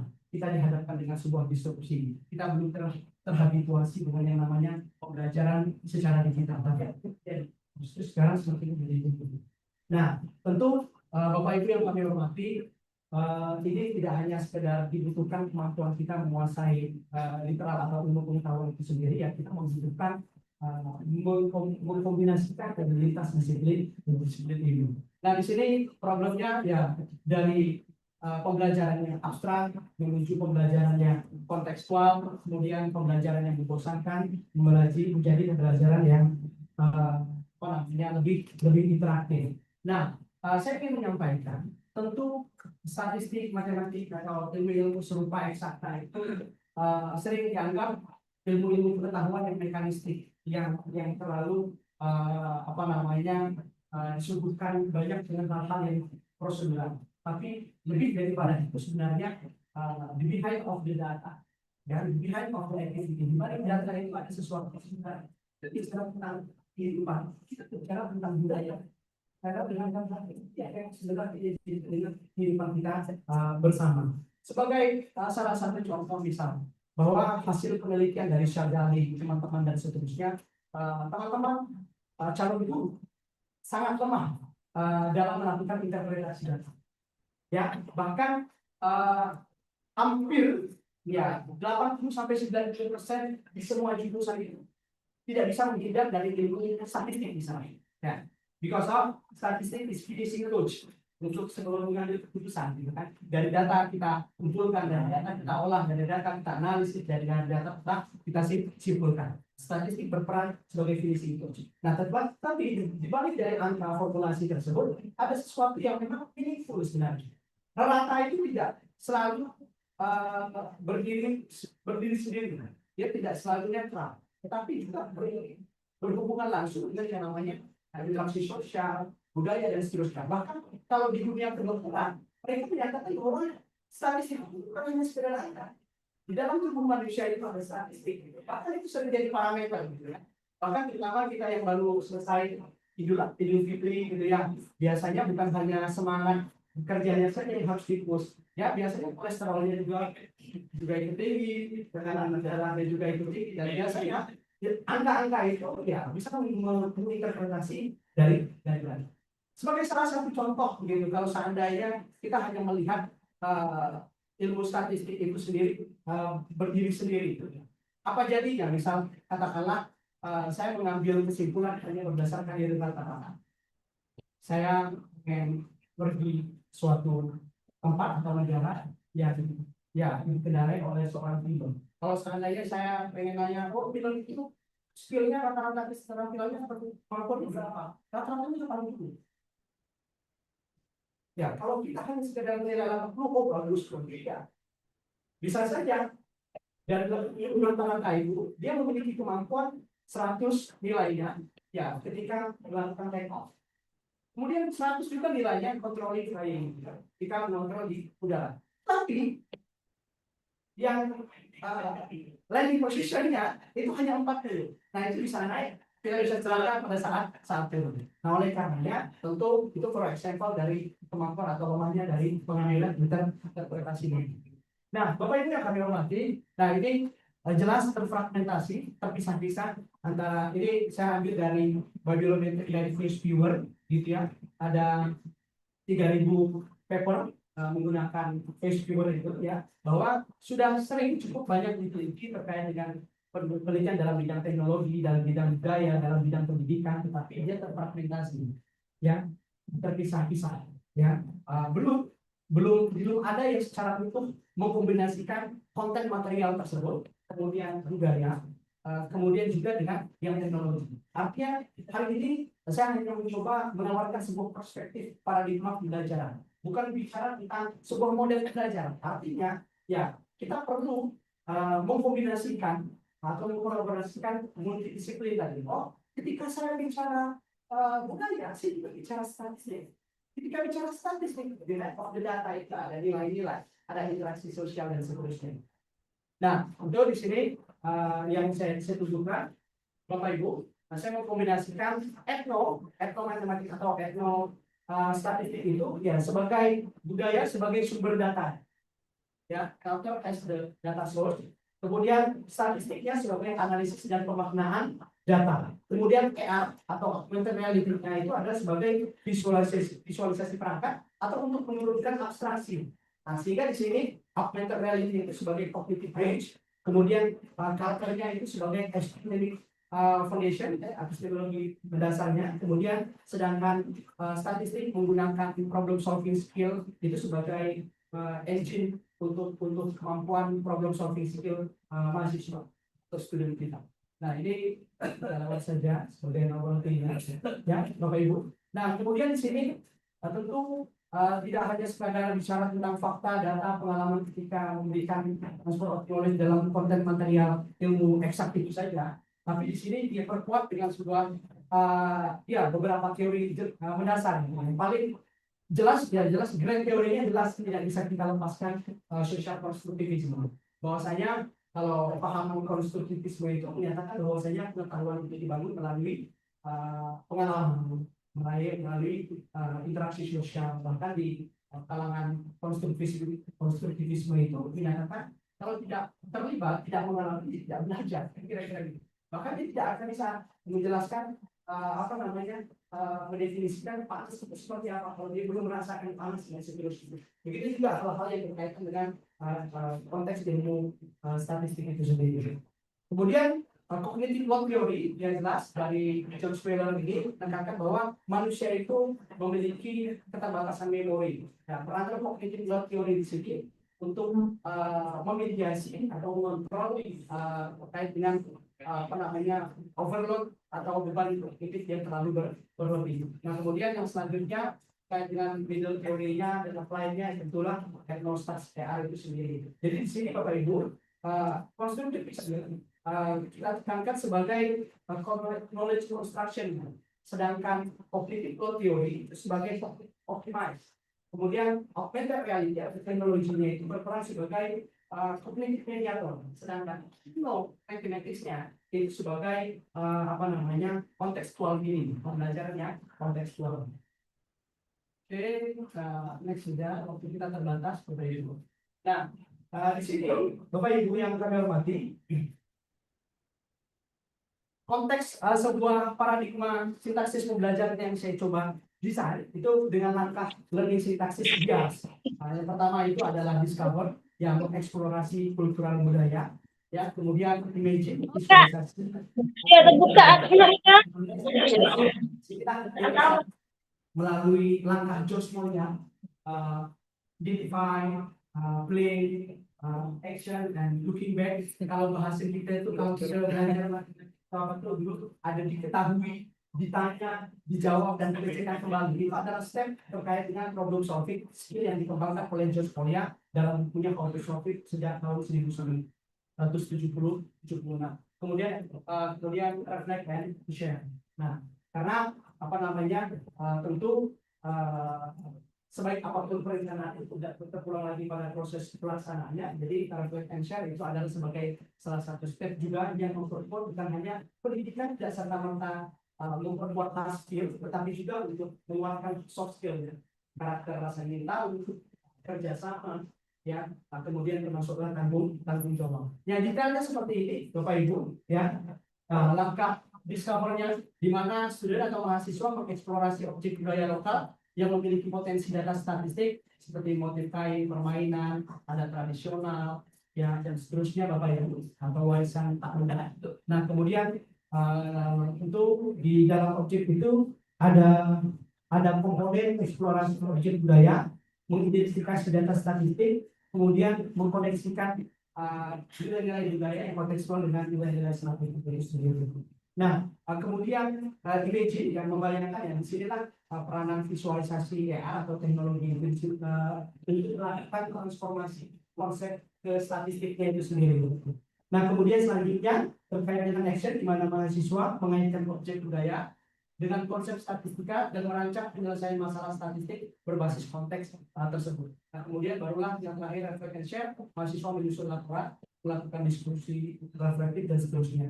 Nah, Bapak Ibu yang kami hormati, tentu proses aktivitas ini tidak hanya sekedar memahami angka atau komputasi semata, tetapi untuk lebih, kalau bahasa dalam proses pembelajaran deep learning itu ada lebih meaningful gitu kan, memahami konteks, makna, dan realitas sosial. Kemudian proses ini adalah hal yang paling umum kita lakukan melalui proses etika kemudian ini, ya Bapak Ibu, melalui proses supervis ini sudah dicoba untuk dikembangkan melalui proses supervis ilmiah. Misalnya alhamdulillah memperoleh fasilitasi waktu riset pada saat itu dari pemerintah, ya, kemudian melakukan fokus diskusi dalam pendidikan formal, ya. Kemudian juga sudah pernah divalidasi oleh beberapa pakar statistik dan teknologi. Kekurangannya memang pada saat itu kita belum sampai finally pada validator aspek budaya. Nah, kemudian Bapak Ibu, ini mapil, ya. Wah, ini cara seperti apa mapil terkait dengan berkaitan antara budaya dengan statistik dan seterusnya. Nah, di sini saya sudah coba partisi 14 komponen statistik, mulai dari introduksi statistik, penyajian data, kemudian data validity, kemudian ada tes uji homogenitas, uji normalitas, sampai ANAFA 1 jalan, ANAFA 2 jalan. Ya, kita sudah mapping konteks budayanya seperti apa. Misalnya pada introduksi statistik, saya mencoba menunjukkan berdasarkan kerajinan tangan. Di sini ada tenun songket dan seterusnya. Kemudian ada aspek-aspek pada artefak dan sosiofaknya dari aspek sosiologi. Nah, tentu di sini bisa menjadi potensi, katakanlah banyaknya materi, banyaknya budaya yang dieksplorasi, akan banyak potensi-potensi yang bisa di-share kepada halayak ramai terkait dengan kolaborasi antara budaya, konten material, hal ini statistiknya, kemudian baru juga dengan teknologi. Nah, artinya ini sebagai sebuah pergeseran paradigma pembelajaran saja yang insya Allah ini bisa direplikasi, begitu, bahkan bisa di-improve, begitu. Bukan hanya pada konteks materinya saja, tapi juga pada aspek budayanya, ya, budayanya terkait dengan kerajinan kata-kata, tradisi sosial, permainan adat dan seterusnya. Nah, oke, Februari sendiri ya, oke, Mas, oke. Nah, the final di sini Bapak Ibu, sebagai kalkulasi hasil dari uji coba, saya ingin mengatakan dan menegaskan kembali bahwa etnostas PA ini itu sebagai model atau dan paradigma. Kalau yang biasanya orang matematik biasanya kenal dengan nama etnomathematics yang dikembangkan oleh Jean Ambrosio, seorang matematikawan dan budayawan dari Brazil. Sedangkan etnostat ini kita breakdown sebagai subdomainnya. Bapak Ibu silakan cari di crossline source apapun itu terkait dengan riset dengan topik atau keyword etnostat. Itu ada muncul, tapi lebih pada aspek bidang manajemen dan seterusnya. Tapi dalam aspek pembelajaran atau pedagogi, ya kita rasa pada saat ini kita baru menemukan yang pertama sebagai tawaran paradigma pembelajaran. Nah, di sini Bapak Ibu itu sebagai pemantik saja. Di sini menekankan bahwa budaya itu sebagai fondasi epistemologi. Nah, di mana memperlakukan budaya sebagai sumber konstruksi pengetahuan, ya, bukan hanya sebagai latar belakang atau contoh saja. Kemudian pada bagian yang kedua, mereduksi kecemasan statistik, gitu kan.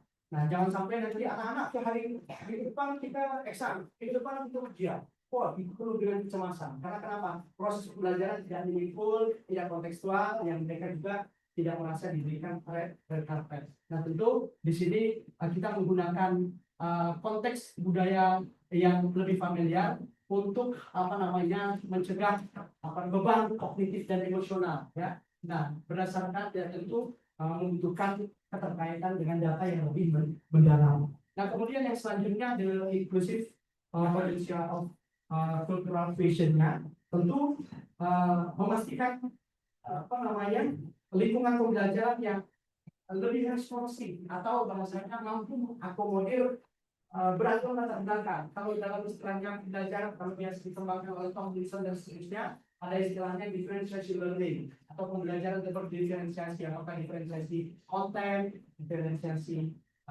produk, atau ya kalau misalnya ada 3 itu ya. Nah, kemudian di sini Bapak Ibu ternyata dari hasil validasi juga memang ternyata di sini tantangannya di visualisasi. Nah, namun dari hasil itu bahwasanya indahnya visualisasi augmented reality itu menegaskan bahwa desain intuitif dalam proses pembelajaran itu sangat penting untuk mencegah beban kognitif yang berlebih.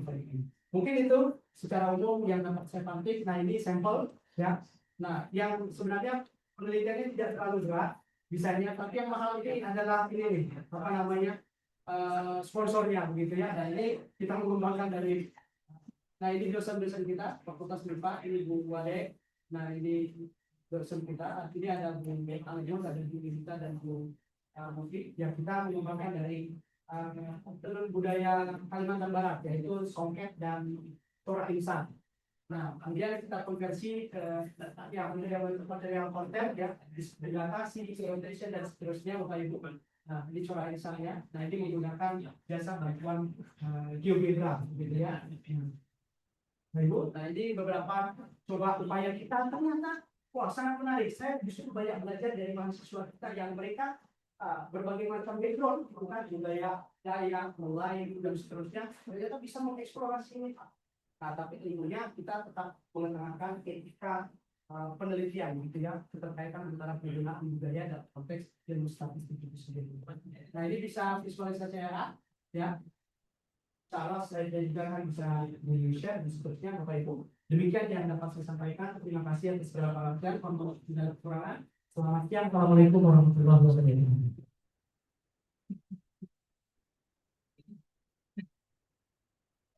Thank you very much, Mr. Yudi, for such an insightful presentation. Ladies and gentlemen, we will proceed to the Q&A session. Considering the time we have, we will accommodate two questions. And for those of you who wish to ask questions, please raise your hand, and before asking a question, please mention your name and affiliation. Can I ask you? How many is Mike?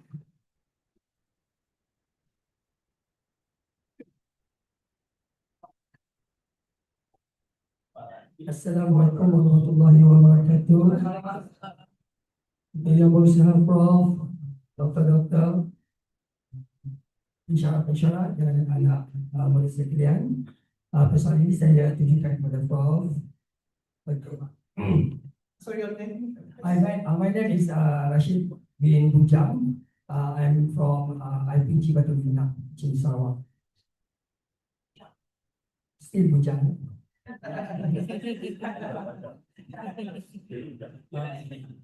Okey, soalan saya, kita sudah mengambil kira tentang budaya, statistik dan sebagainya. Persoalan saya dalam profesionalisme dulu, bagaimana kita mahu guru-guru kita, bakal-bakal guru kita mempunyai roh dalam visi ataupun dalam pengajaran agar dijuali oleh para pelajar. Because ini penting ya, kerana semua orang boleh jadi guru, mengajar, tapi tidak menghayati kita nak guru ini menjadi guru ini di hati pelajar amat kurang. Guru di hati pelajar amat kurang. Contohnya kalau kita ambil skala, mungkin daripada kita skala 10 kita ambil satu daripada seorang guru di hati murid. Khususnya generasi Gen Z. Dan kebanyakan guru yang kita lahirkan adalah guru yang menunggu 25 hari bulan. 25 hari bulan ini adalah gaji. Dan saya pernah menegur guru-guru muda ini. Dan kebanyakan mereka lebih terpengaruh dengan teknologi. Di sekolah juga mereka asyik lihat Korea dan sebagainya. Dan kurang mengambil berat tentang mereka punya sejarah kita. So soalan saya, bagaimana kita nak terapkan roh guru kita dalam pelanggan guru kita. Itu saja. Terima kasih. Thank you, Mr. Rashid bin Bujang. And would you like to answer? Okay. Baik, terima kasih Mr. Rashid bin Bujang. Benar-benar Bujang.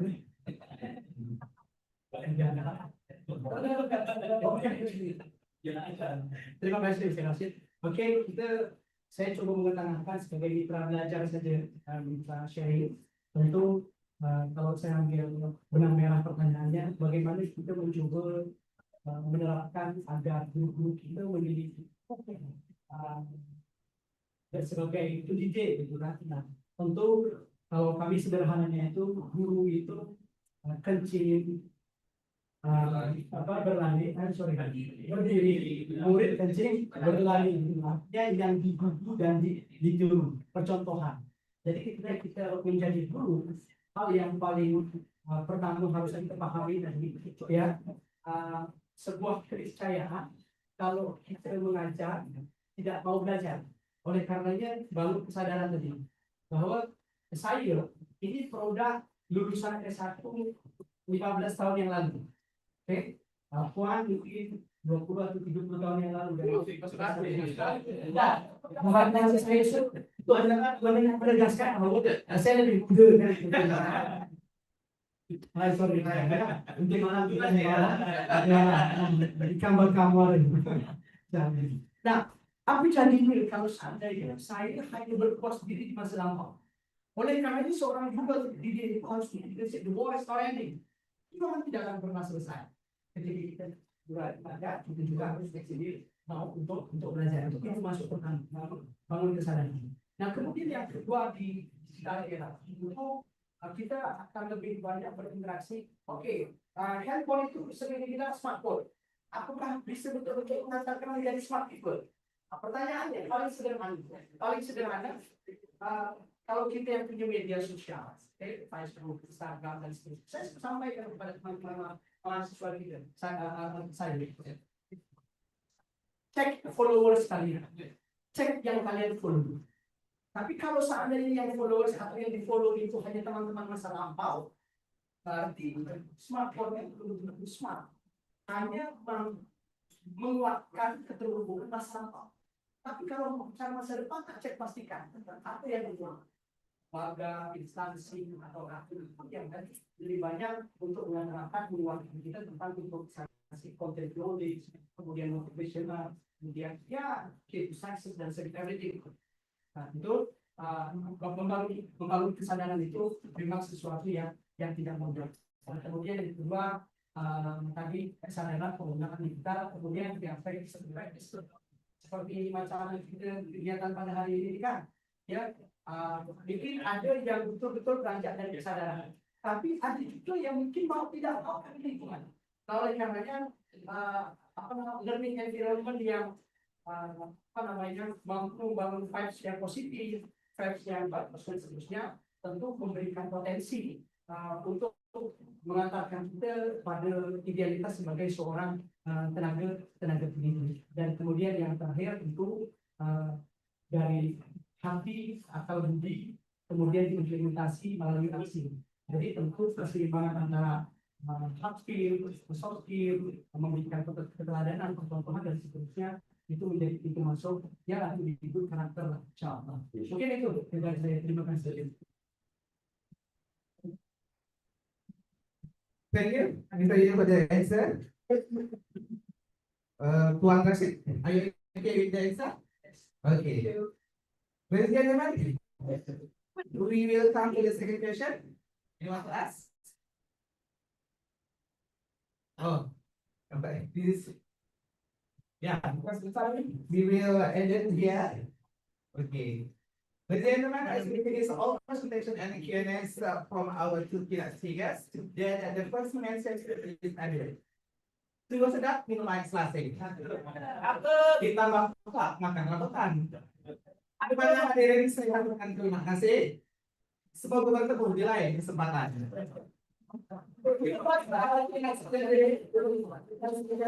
And thank you for your attention and cooperation. Wassalamualaikum warahmatullahi wabarakatuh.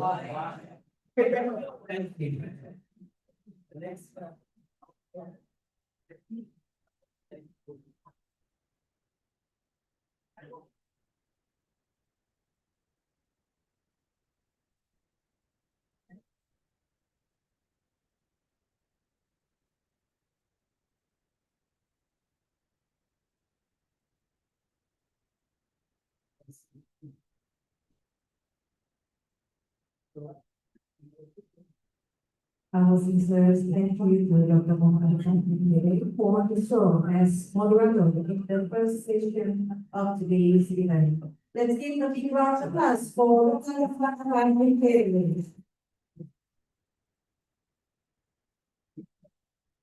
Distinguished guests, ladies and gentlemen, we shall now continue to our second session, where our third and fourth keynote speakers will deliver their presentations and will be moderated by Dr. Dayat M. Piri. Please come to the podium, Mr. Dayat.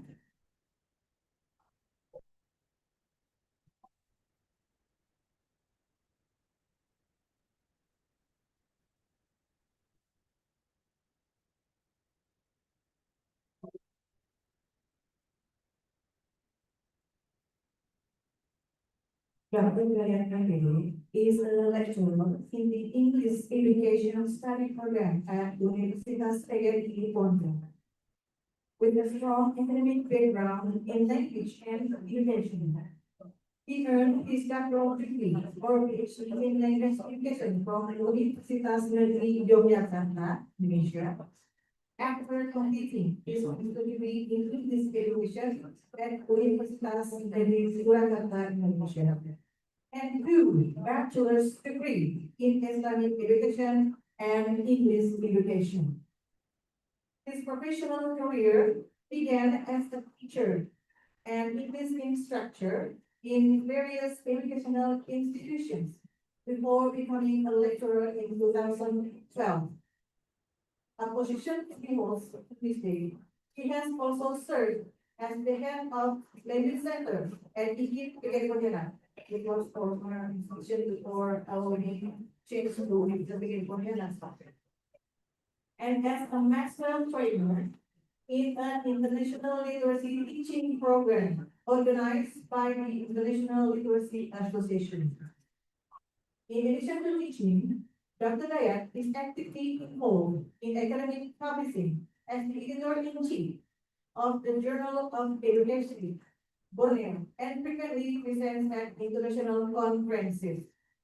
His research mainly focuses on English language teaching, particularly in academic writing, dynamic assessment, and integration of technology in language learning. Ladies and gentlemen, Dr. Diane Emily.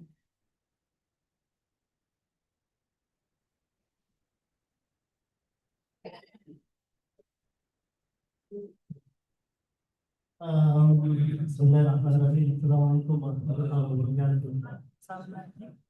Selamat pagi, saudara sejahtera yang kita semua. Ladies and gentlemen, welcome again to our international conference. So today I'm leading our second session, National Joint Conference of Mathematics, Science, Technology, and Education, held by Faculty of Mathematics, Natural Sciences, and Technology, which are University of Pontianak. Now, my name is Dayat. I will be your host for the presentation, and it is an honor to be here with you all discuss important things, innovative and inclusive collaborative approaches to address global challenges in mathematics, science, technologies, and education. All right, ladies and gentlemen, I'm delighted to introduce our first speaker, Professor Wismi, my Timon. Excuse me, Professor, are you there?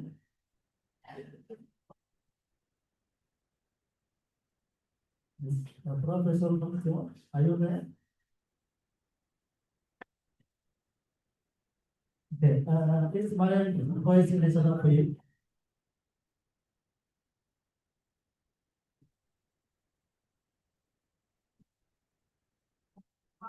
Okay, so your microphone is still mute.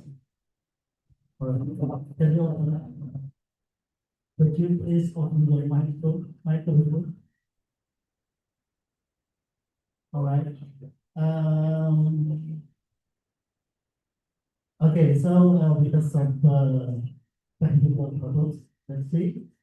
We go to the second key speaker, Professor Federal Science Lopez Bano from University of Barcelona, Spain. Hola, Professor.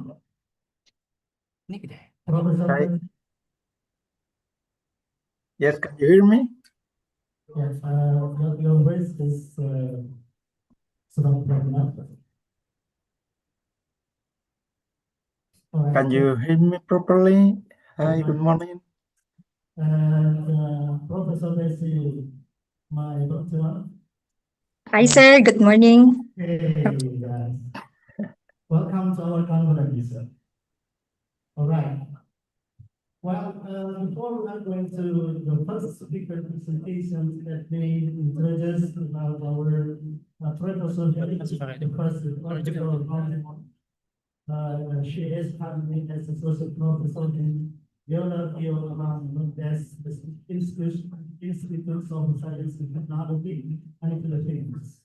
She has many experience in teaching math and physics. Examples in one research from 1999 to 2001. Philippines Normal University 2001 to 2006. Both double organizations and high schools and also to college of family.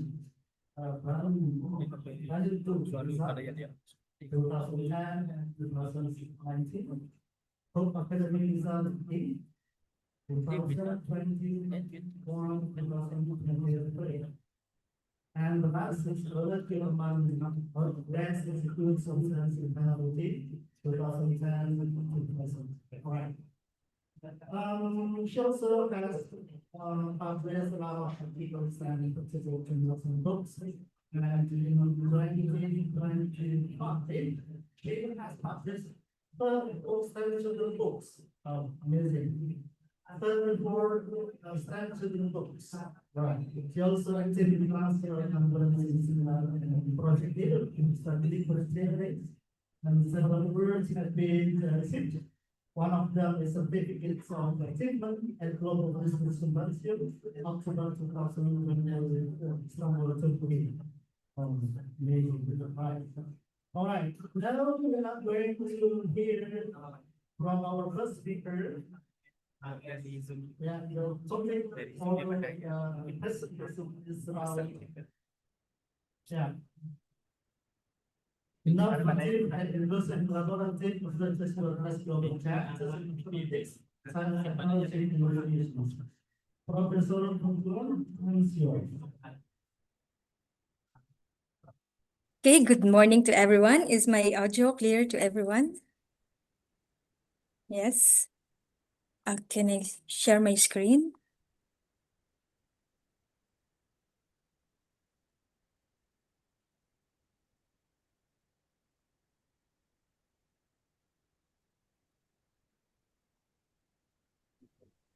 Okay. Right. Okay.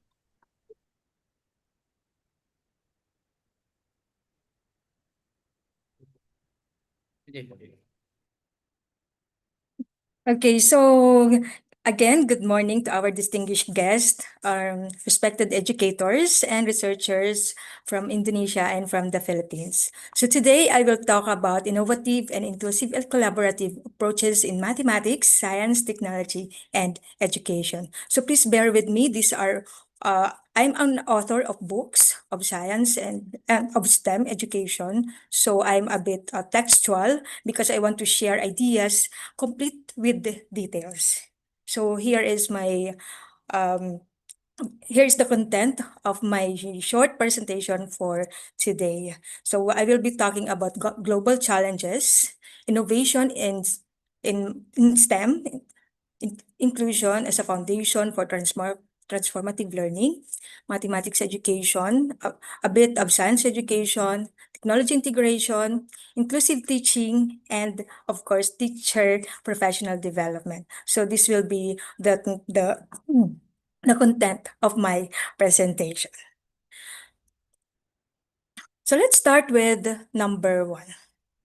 So today, we gather not only to talk about education, as mentioned by the first speakers, but to reflect on its power to transform lives, communities, and the future of our world. Education remains one of the greatest forces for hope because it equips people with the knowledge, skills, and values needed to face uncertainty with courage and purpose. But while education holds so much promise, we also face the difficult truth. Too many learners are still left behind. Around us, we have global challenges, conflicts, and the digital divide. And these problems deeply affect access to quality learning. And this is why our response must be bold, inclusive, and collaborative.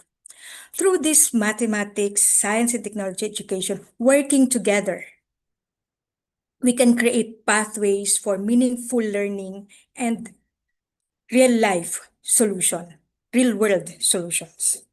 Today, I invite everyone to see education not only as an instruction, but a shared responsibility for building a more just, resilient, and sustainable world. So let's talk about the second idea on innovation in mathematics, science, technology, and education.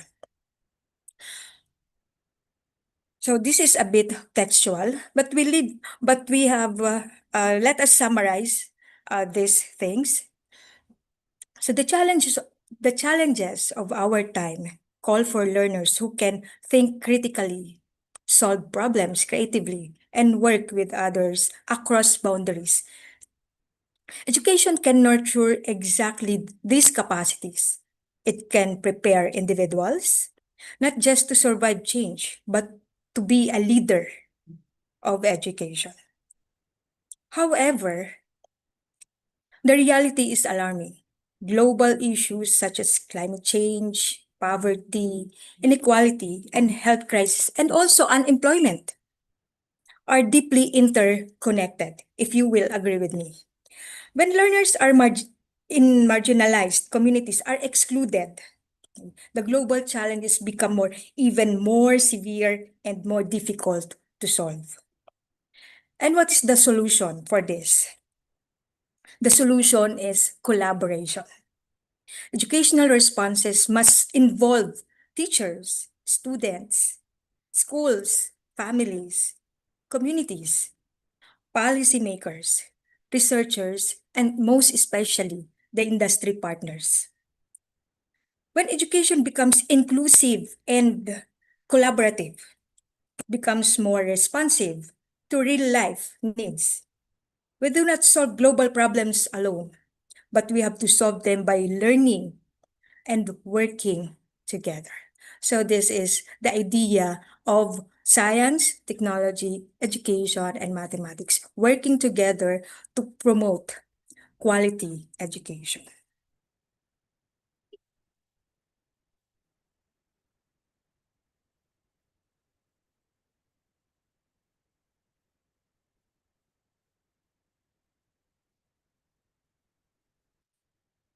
Now let's talk about innovation. Innovation gives education the chance to remain alive, relevant, and transformative. It reminds us that learning should not be limited to old routines, but it should grow with the needs of the society. So in mathematics, in science and technology, especially in education, innovation allows us to design learning experiences that are engaging, practical, and empowering. So I am inviting all the teachers around to let's innovate and let us improve the quality of our education through innovation. Now let's talk about inclusion as a foundation for transformative learning. Inclusion is one of the most powerful commitment of education that every learner should belong to our society. Their voice matters and their potential is valuable.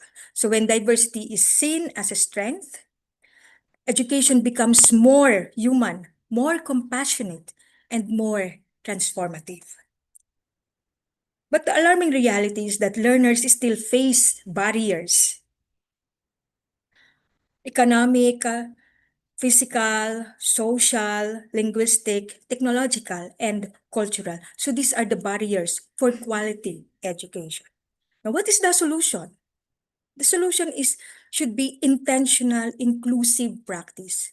Let us innovate and let us join. Let us have a participative, okay, projects in our schools.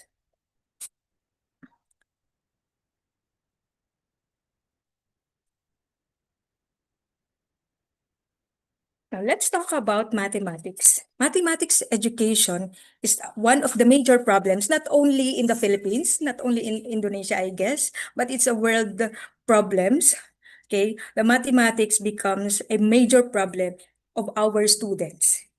Now, mathematics has the power to shape the minds that are analytical, confident, and globally competitive. So it is far more than numbers.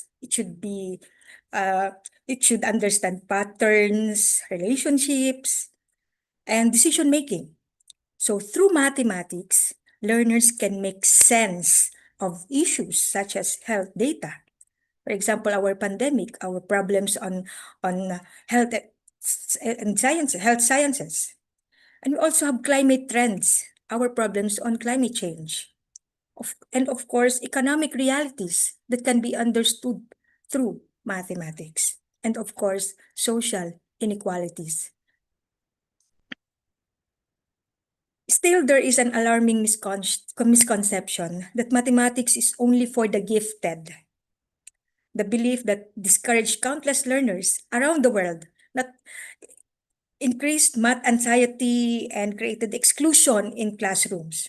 So when math is taught only in memorization and routine procedures, it loses its meaning and becomes a barrier instead of a bridge. When you say bridge, bridge to quality learning.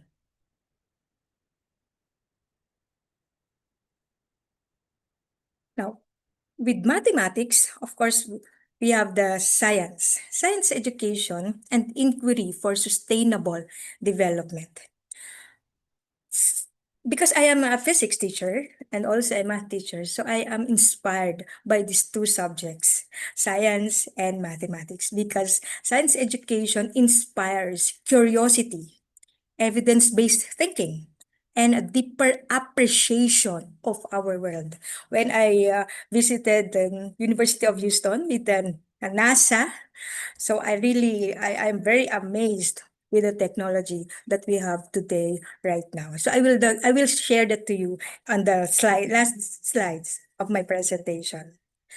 So science education teaches the learners not only to know scientific facts, but to ask questions, test ideas, and seek solution. In this way, science becomes a powerful foundation for sustainable development and responsible action. So I'm talking here of not the gifted students that we have right now, but the regular students who are not yet inspired of of STEM or of the science and technology that we have now. We have right now. So if learners are not prepared to think scientifically, society becomes more vulnerable to misinformation and poor decisions. So it's like there is always a chain of reaction. So therefore, teachers should teach science and technology, mathematics, okay, in a more inspired way or inspired method. So what is the solution for this? Let us promote or let us use inquiry-based and action-oriented science education. Action-oriented meaning let us show our students the real science and technology, not only in books, but let them experience the real science and technology. For number 6, we have the technology integration for equity, access, and innovation. So today we are in our technological world. So technology offers remarkable possibilities for education. Actually, it can help us, okay, to access quality education. But there is a big question here. Okay, technology can also deepen inequalities. Many learners still lack devices, stable internet, digital literacy, and accessible platforms. So still, not all of us are using technology wisely and to create a better life with technology. Now, what is the solution for this? So let us have an equitable and human-centered technology integration. Technology must support pedagogy, not replace it. So I guess every teacher should agree with me that technology must support pedagogy. So technology should support our teaching practices. Technology should support our learning process and not replaced by this technology. So most importantly, we must remember that meaningful learning still depends on human relationships, our guidance and care for our students.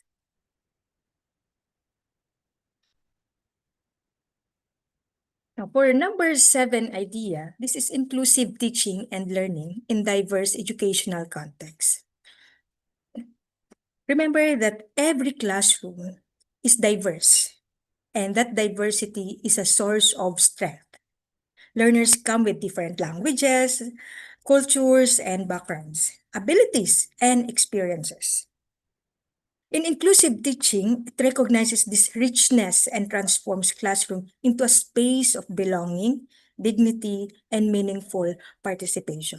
So I will show to you one of my project, okay, under inclusive teaching and learning. So I hope you will appreciate, okay, my work, okay. So this is my um, let's say a project, okay, about clinical approach in teaching and learning mathematics and science. So when I say clinical, uh, my target audience are the list um, are the not the gifted one, of course, those who are not inspired by science and mathematics. So I have here some ideas on clinical approach. Clinical approach because I consider myself as a math doctor.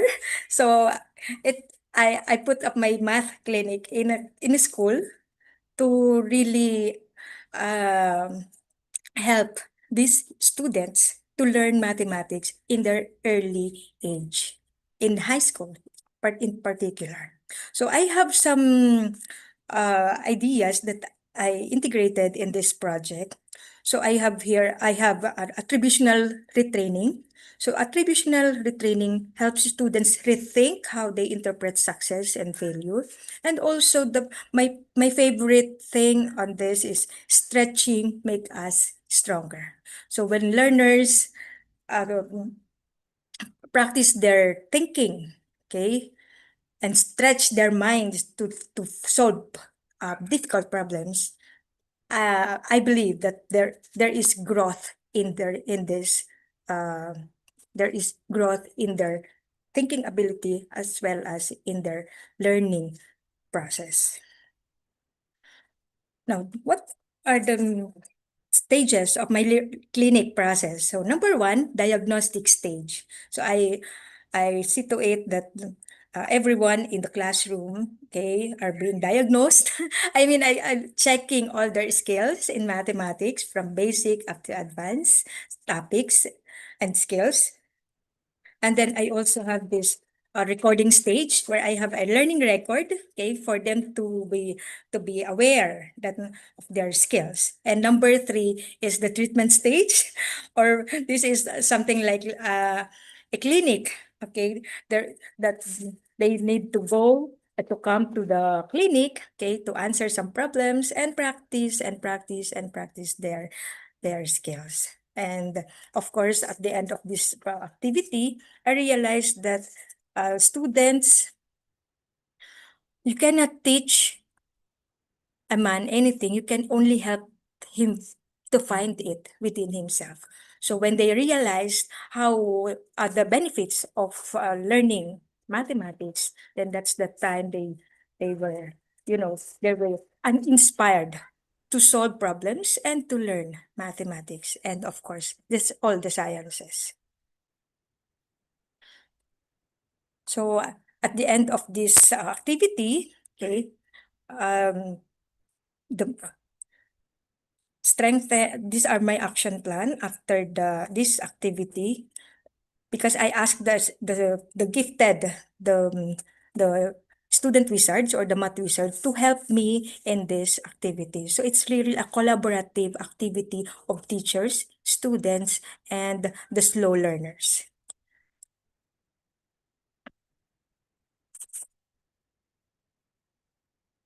Now for the last number 8, teacher professional development for innovation and collaboration. Teachers are the heart of educational transformation. No reform innovation, or policy can truly succeed without competent, reflective, and empowered educators. So when teachers continue learning, they do not only improve instruction, they inspire hope, possibility, and excellence in every learner they serve. And that's why my focus is on teacher development. But the reality is that teachers are expected to address complex educational demands without sustained support. So they are actually attending seminars like this, okay? But these seminars are not enough. The solution is it should be continuous, inclusive, and context-sensitive professional development. So that these teachers should develop their specialization as well as their teaching practices. So professional development should be strengthened, okay, by content and pedagogy. So while helping these teachers integrate technology, inquiry, inclusion, and to see the relevance of this in the real world. So, and as I have mentioned earlier, okay, when I attended the conference, STEM conference at the University of Houston last March 28th. So I have presented all of this. So I guess this is right time to share this with you. So I have actually prepared an instruction approach. I call that STEMified instruction approach, where I integrate the four domains. We have the science and technology, engineering, and mathematics for every lesson. So I see to it that these four are present in my classroom for in every science lesson or math lesson. So again, I am an author of so many books because these are all my books. And the most important topic that book that I have prepared so far is The Power of Thinking. So the power of thinking, I have here a mathematical thinking, scientific thinking, because I know in the presence of the AI or artificial thinking or artificial intelligence, I always, this is my tagline, that think like AI. So improve our power of thinking to be like an AI. So that's all. Thank you and God bless. All right. So, Thank you very much, Professor Dr. so any question? If you have questions for me, Okay, and I am so the questions will be accommodated after the second presentation of okay. Professor Lopez Pedro. Okay. Okay, Thank you. on our next topic, we have Professor Pedro Lopez Pedro. Who will talk about how to improve the classroom climate. Professor, are you there? Yes, I'm here. Can you hear me? Yes. Yes. Okay. Before we are going to our presentation for the second materials, let me introduce Professor Pedro Lopez Benre. Okay, he is an expert in science education.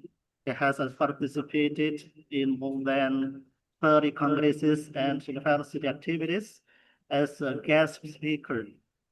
He has presented more than 60 communications to national and international congresses. Oh, amazing. And more than 30 in conferences. The teachings of courses and seminars exist 100 of. Okay, about teaching merit, the evidence rating in satisfaction survey is outstanding, well above the average. She has taught in more than 5 masters. He teaches in English within the multilingual teaching plan at University of Welfare. He has also participated in more than 20 innovation projects and has taught more than 100 courses in numerous institutions and companies. He has directed 19 doctoral theses, 3 of them are from European doctorates. All right. And more than 25 master theses. At the present, there are 5 research doctoral theses are being directed by him. All right. He also published a lot of articles at international reputable journals. He has received many research projects and rewards. He also research evaluator, editorial board, external reviewer in journals, and director of Journal Evolution from 2013. All right, ladies and gentlemen, and time to hear from our second speaker, Professor Brenner. Yeah, time is yours. Thank you. Thank you very much. I'm going to share.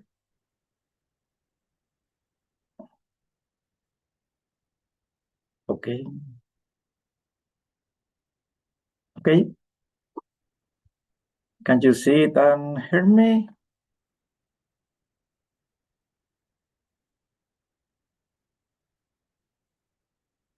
Yes.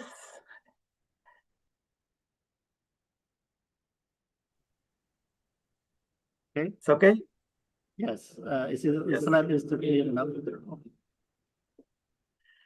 Okay. It's a great pleasure, it's an honor to be here today, sharing our knowledge with all of you. Well, my first question, I'm going to ask you some question is, how do you feel today? What are your expectations about this speech? Can you think about any emotion that you are feeling right now? Your voice is not clear enough. So sorry. No. My, I don't know. Maybe I can try without this. Let's see. Can you hear me better now? Okay, it's better. It's better. Yeah, it's better.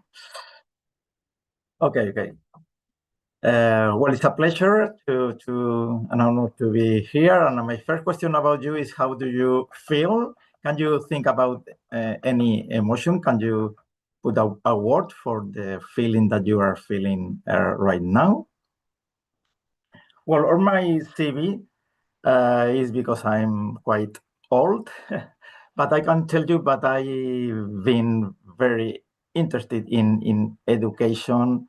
Well, when I was when I was a student in primary school, in secondary school, I always analyzed the teacher behavior, the teacher attitude, because, well, I wonder why when we go to one course with one teacher, we enjoy a lot, and with other teachers, we get boring. And I've been very interested on it. And, well, now I'm lucky because I am a researcher and I can research this. So, well, today I'm going to share with you some of our outcomes in these researchers about this topic, how to improve classroom climate. And, well, I would like you to get just one idea that can change your idea about education or your practice about teaching any kind of subject, math, science, technology, but also music, physical education, arts, biology, or whatever. Oh.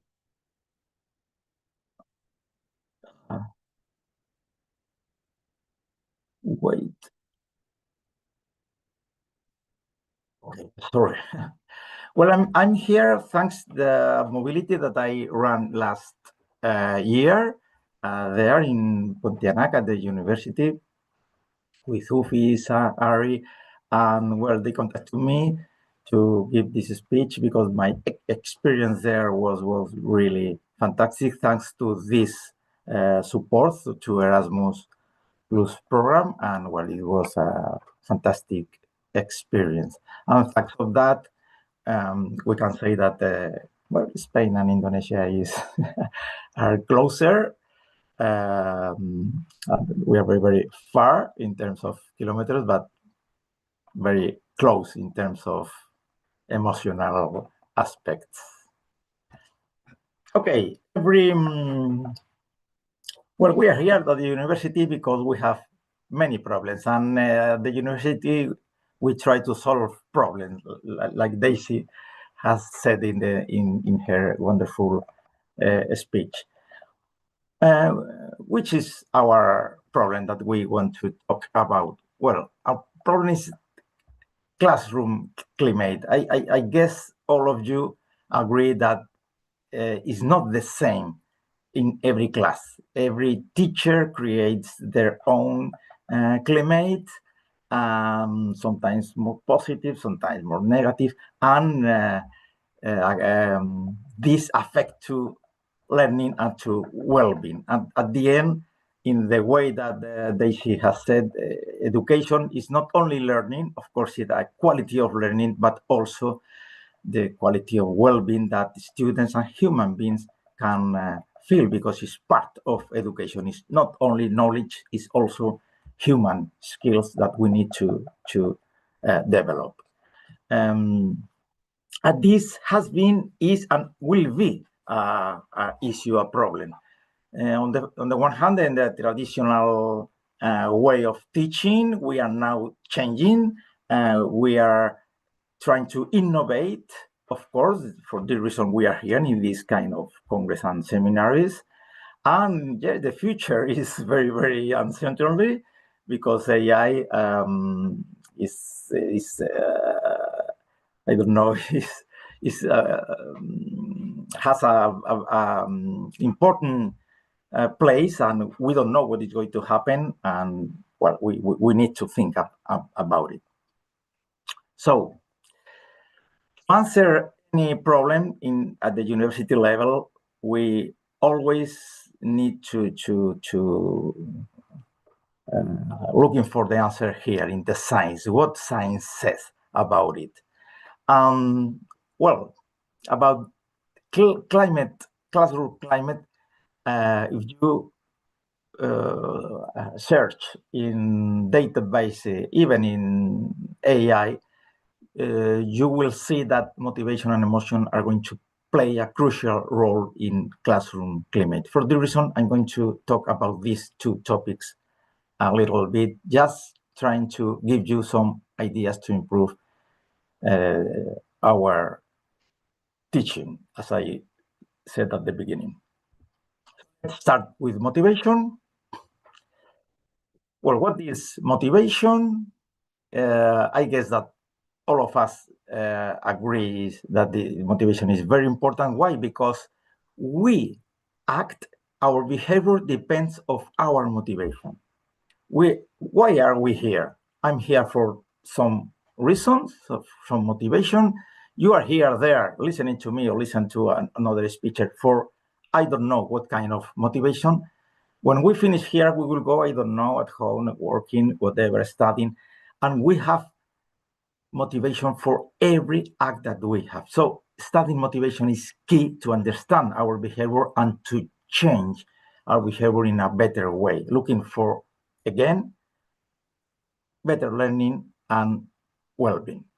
So let me share with you one of the most important theories about motivation, self-determination theory. I don't know if you have heard about it, but probably all of us has heard about intrinsic motivation, extrinsic motivation, and demotivation. So sometimes I don't like this subject, I don't like this, so I'm not motivated at all.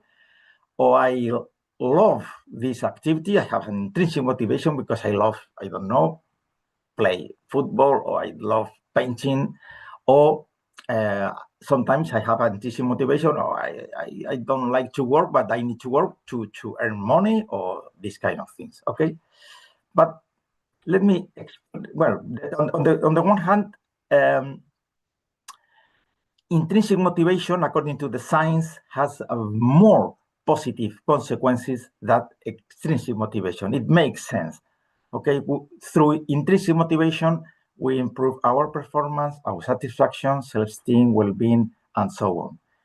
You can find thousands of studies that show these consequences.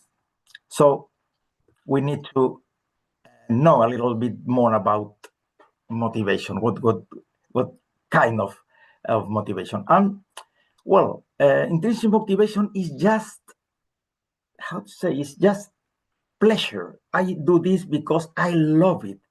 This is the key of intrinsic motivation. Because an extrinsic motivation could be, for example, as I told you before, the salary of my job or to pass the subject in education. Okay, why are I here? I'm here as a student because I want to pass. I want to get the degree. This is extrinsic motivation, external regulation.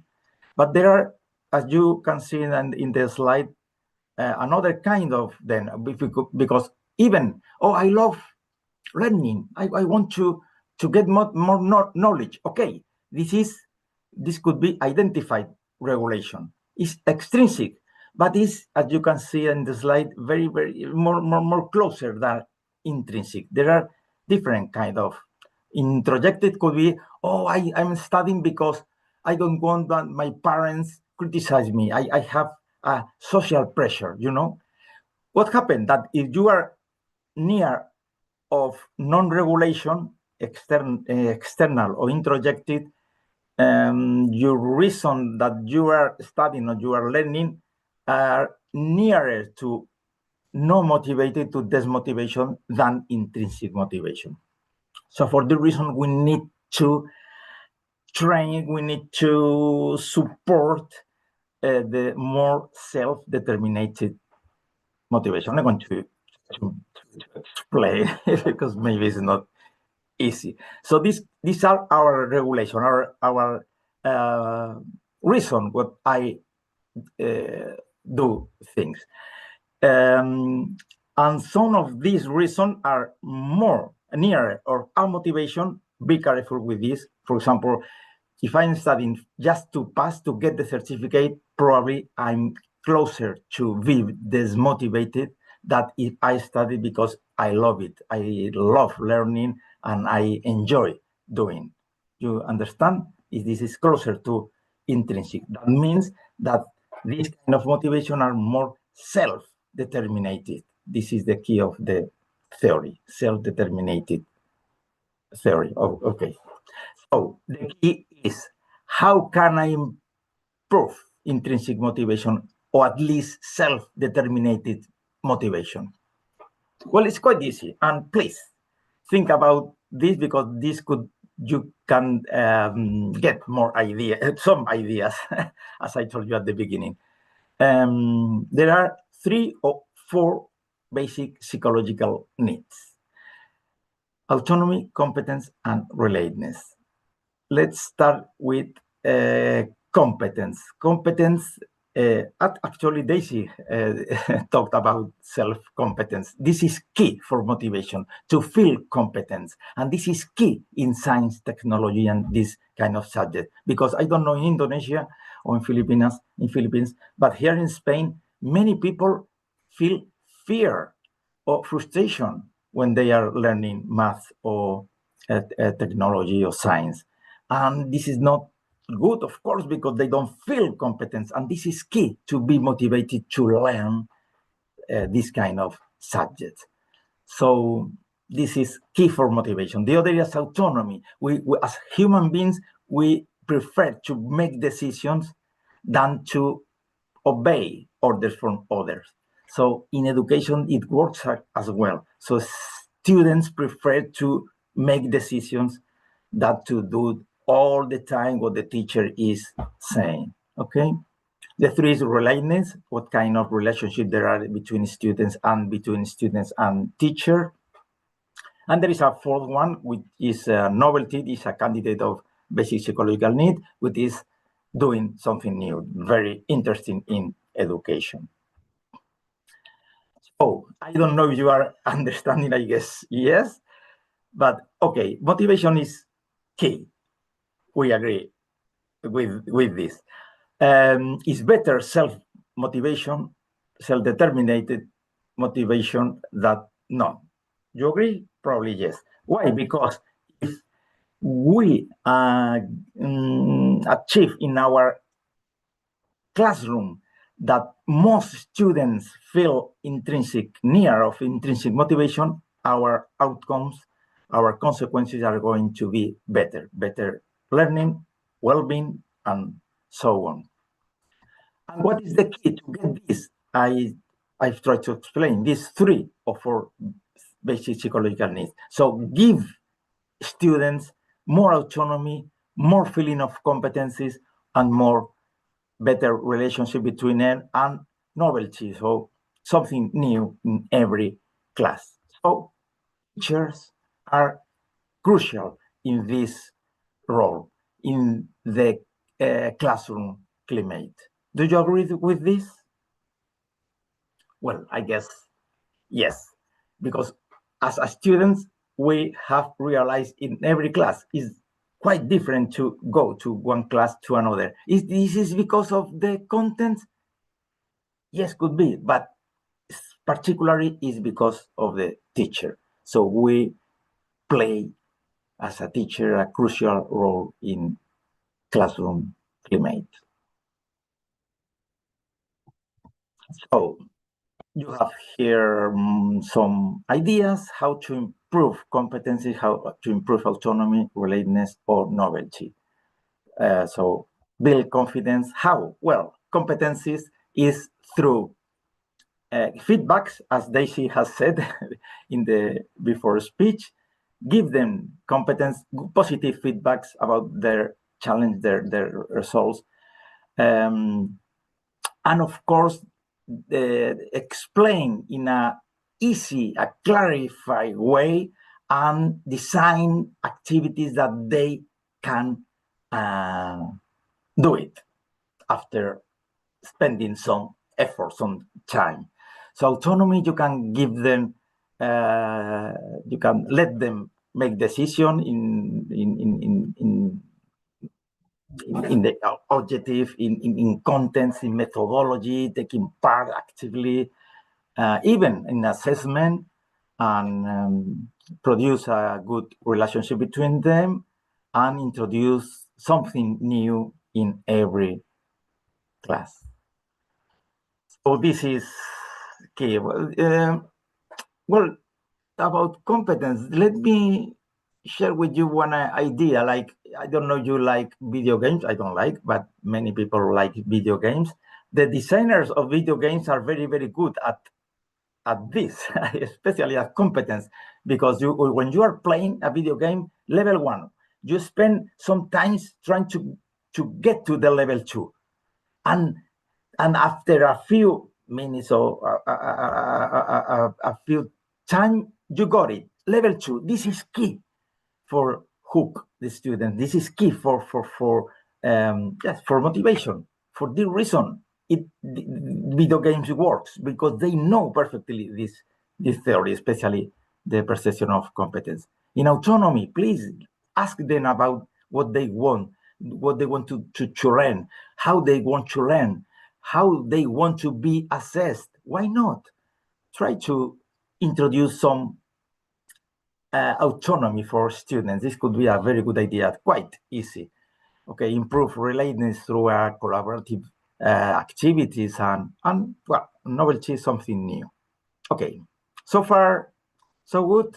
Do you understand more or less how can we manage a little bit motivation in our class in order to improve our motivational climate? I wish yes. So go on with emotions. What are emotions?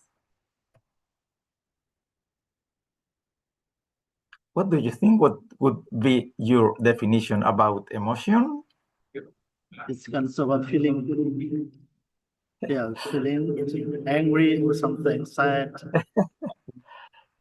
Yes, yes, that's right. So it's well, emotions are the answer for any kind of stimuli. Could be a thought, could be something that I see, something that I heard, something that I smell, I taste. So the reaction of these are emotion, and they have names, of course. We have, according to some author like Ekman, we have 6 basic psychological emotions. I don't know if you have watched this amazing movie, Inside Out. And I have another question. How many of these emotions, all of them are important, all of them are useful, but how many of them produce us well-being and how many of them produce us discomfort?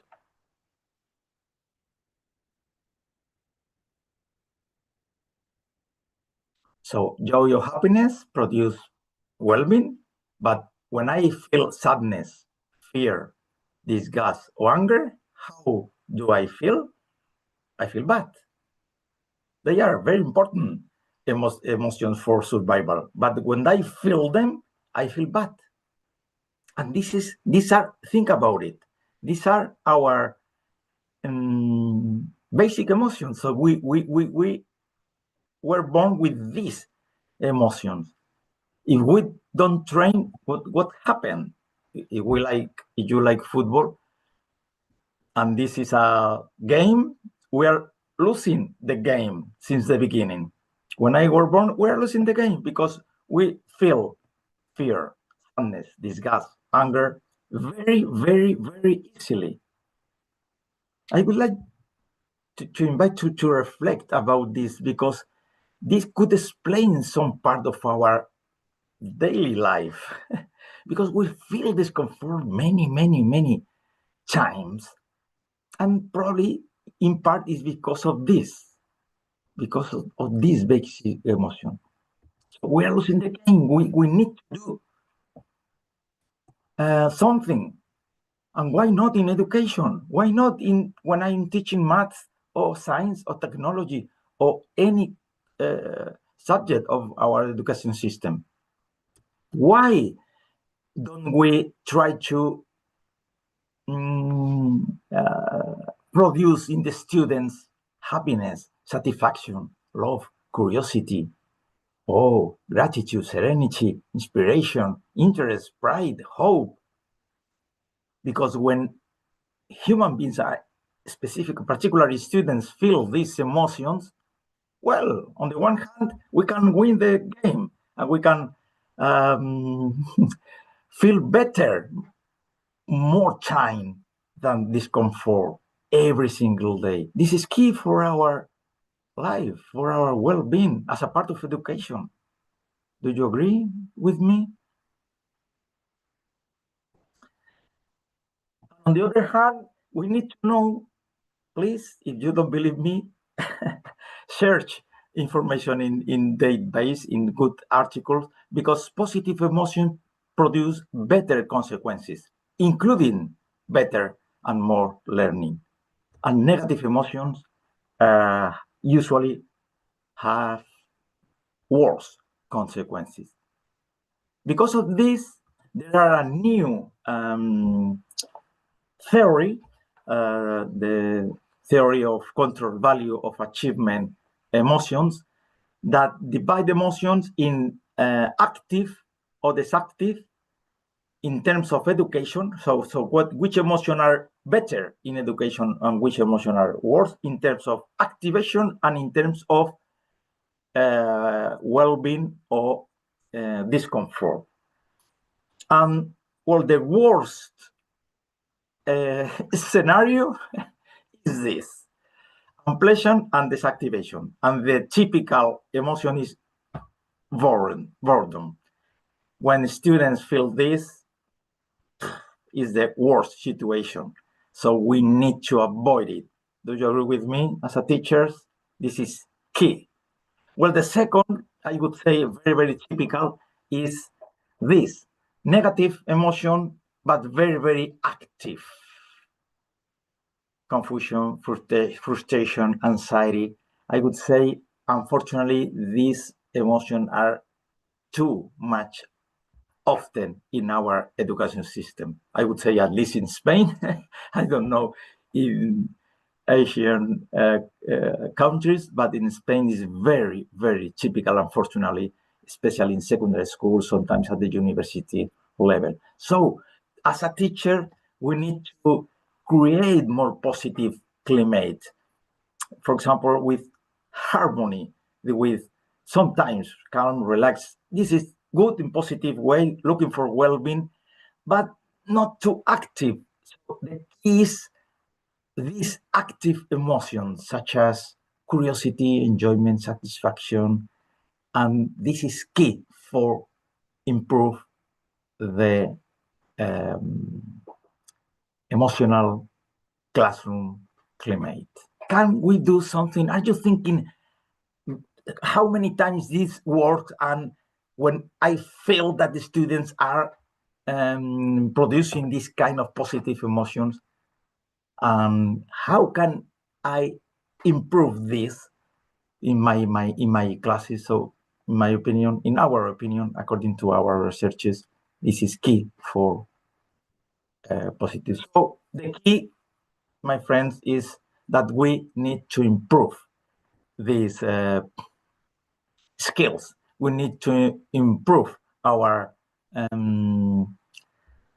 emotional skills as a teachers. It's not only create these emotions in the classroom, but also I need as a teacher to improve my emotional competencies, because it's in this way it's easier to modeling through my behavior, through my emotional regulation, emotional self-confidence, emotional autonomy, and my social competencies. Do you agree with this? If yes, Yes. Yes, of if yes, course. all of us can improve this. It's impossible to be in the 10 out of 10. It's impossible. All of us, like English, I need to improve my English every single day. So this is the same. This is wonderful way. So let me finish with some tips. Well, try to surprise in every single class. Try to challenge yourself and also to challenge your students. This is key. We love challenge as human beings. So think about how kind of challenge, how kind of activities I can design today for challenging my students. This is very, very important to explain what I'm teaching. Explain what you need to learn this. Useful knowledge is key. Explain to the utility of the knowledge. This is a very good idea that works usually to improve the positive classroom climate.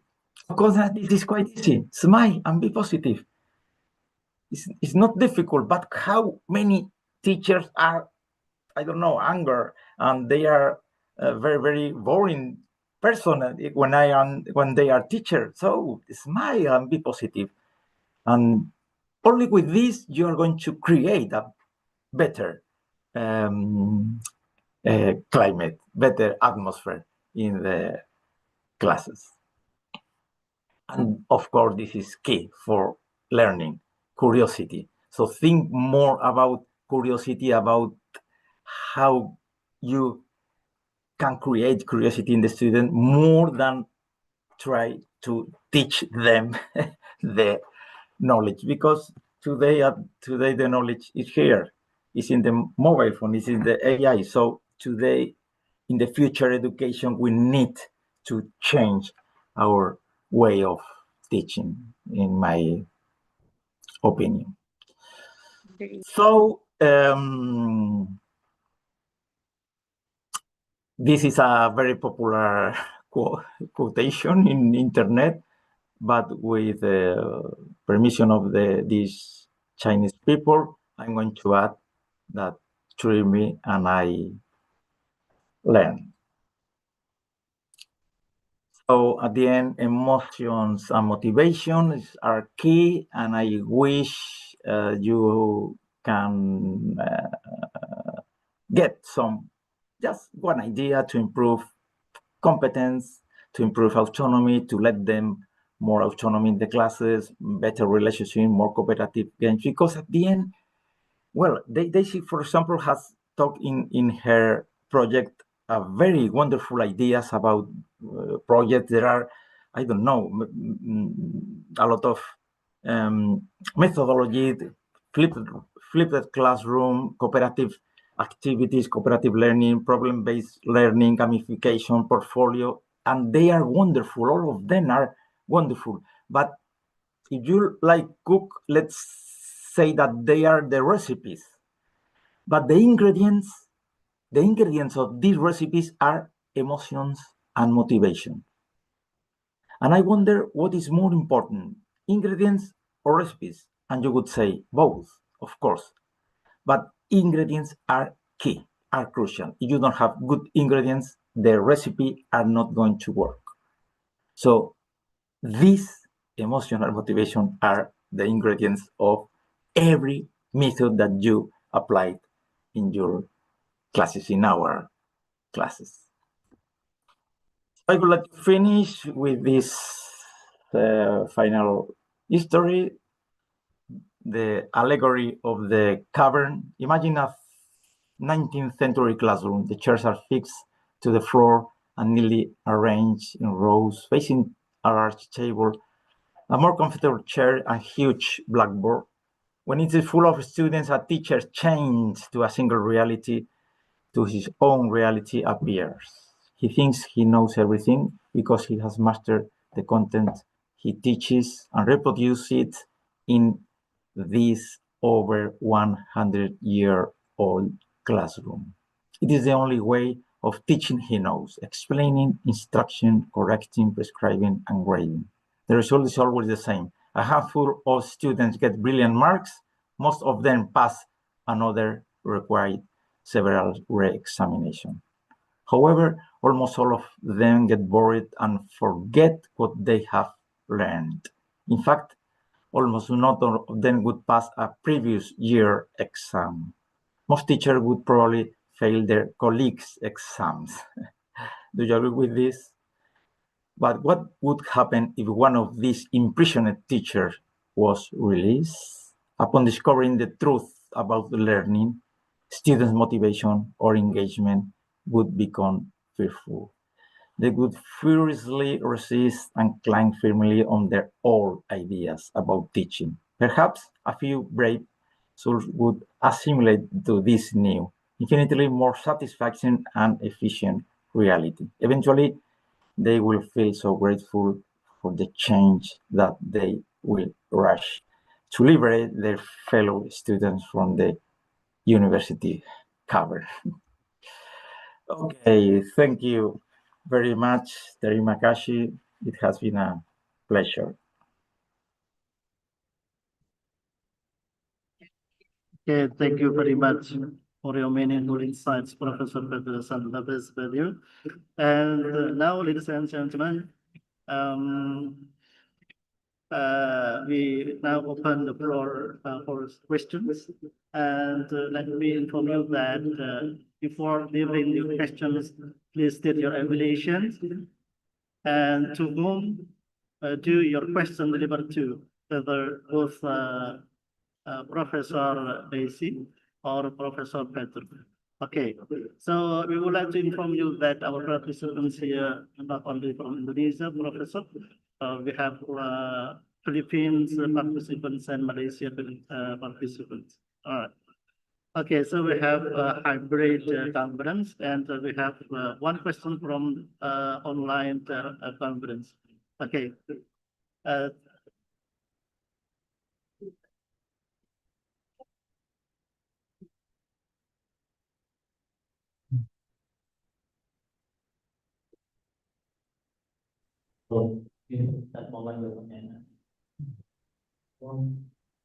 Universitas Muhammadiyah Pontianak.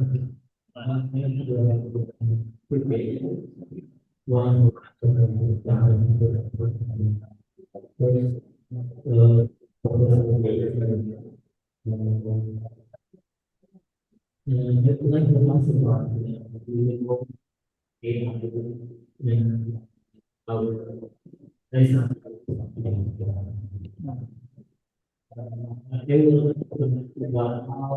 a teacher and educator can respond to the data. Could we check with or could we relate to our teaching and how to integrate in a correct way. The second one, to model is already maybe all year, set to here, and I would like to ask about one thing that I feel in the class very when students do undisciplined behavior and then for example they not do their assignment and we to discipline and in this kind of situation, how teachers and educators can keep the time that also remain possible. Very basic. Thank you very much for the All right. One question more. Okay, so you can to pose your questions in chat column, whether for Professor Daisy and Professor Petrus. All right. So, no question. All right. So, Professor Daisy, are you with us? Okay. So the questions related to how to respond about AI. We as a teacher, should we reject or integrate it in our teaching practice? Okay, for Professor Pedro, and how to create a positive climate for our students. Yes. Yes, the questions for Professor Pedro. especially in we say Okay. Okay, so it means that when the student have many mistakes in doing assignments and how to make it better, especially how to create a climate positive in learning. Okay. So would you like to answer the first questions by Yes. Professor Daisy? Yes. time is close. Yes. Okay, so as I have mentioned earlier, I am doing a STEM education. I am actually promoting STEM education with the integration of AI. So I am actually using the knowledge of AI to improve, okay, or to enhance STEM education, especially in learning physics, in learning chemistry, and in learning advanced mathematics. So actually, I created that book, the book that I have presented to you, The Power of Thinking, because the power of thinking is aligned with AI. So if you want to use AI, okay, you the student should also develop the power of thinking. Okay, it's not only AI. For example, you learn with AI, yes, because AI is with you. But after that, during the assessment, AI is not anymore with you. So you have to make sure that the power of thinking has been developed in you. So with or without AI, you have the power of thinking. So that AI is only a learning tool to develop our thinking skills. So there are so many thinking skills like mathematics skills, thinking skills, scientific thinking skills, critical thinking skills. So these are all thinking skills that we should develop Okay, with or without AI. So let us use AI wisely and let us improve the power of our thinking using AI. That's all. Thank you. Okay, does Professor Daisy answer your question? All right, thank you very much, Professor. Now we are going to Professor Petro.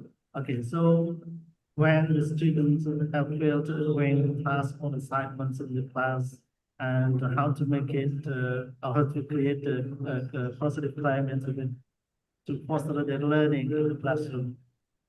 Okay, this is the questions. Okay, this time for you. Would you like to answer this question?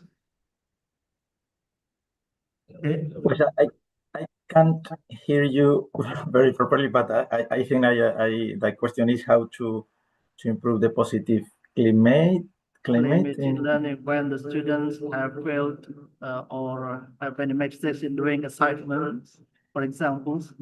Okay. Okay. Yeah.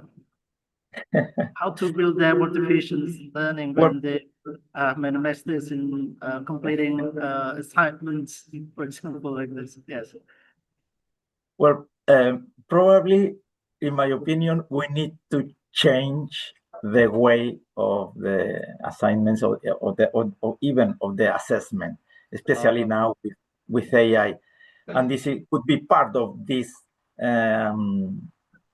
this climate, because why don't we ask them about how do they want to be assessed?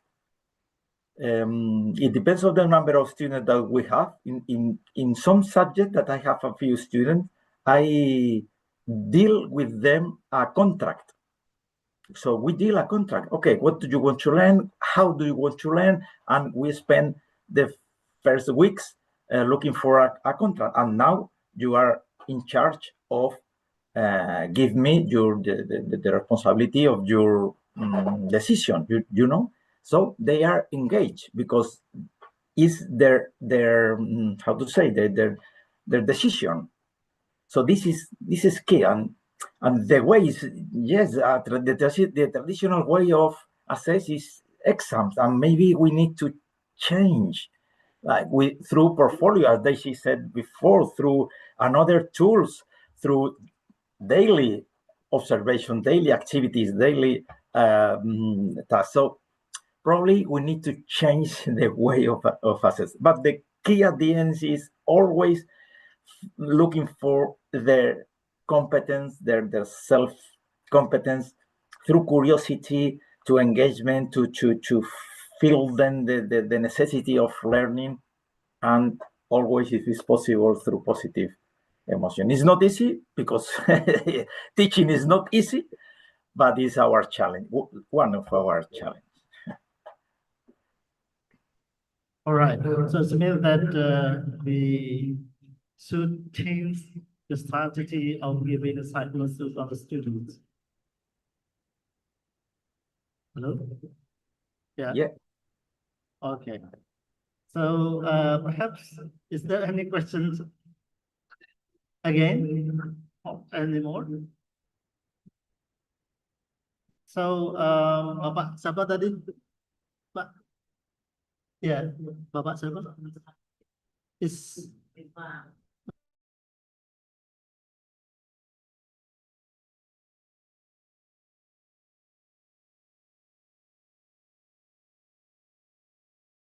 competent students, you need to change your strategy in giving assignments.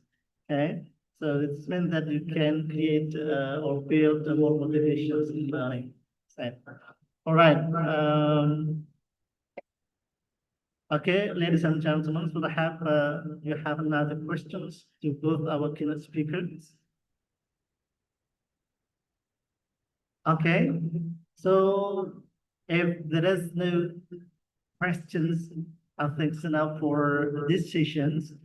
And as we come to the end of this fruitful conference, I would like to express my sincere gratitude to all speakers, Professor Desi and Professor Pedro, and all participants of the committee. Okay, so insightful contribution for this seminar, and we hope we can see in next agenda.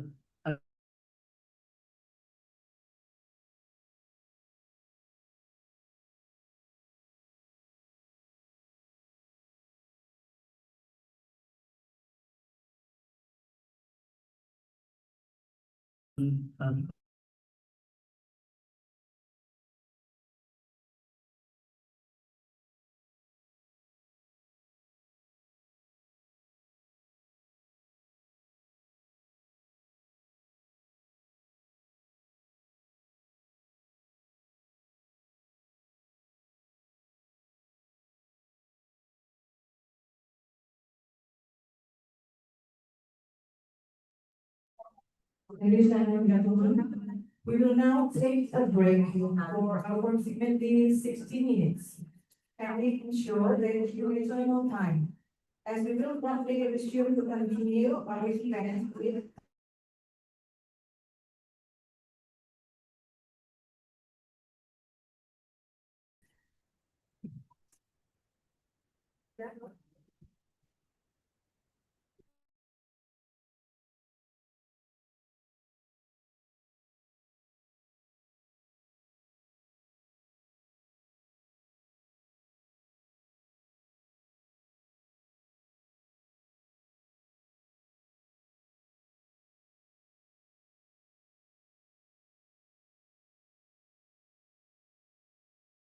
event. Assalamualaikum warahmatullahi wabarakatuh.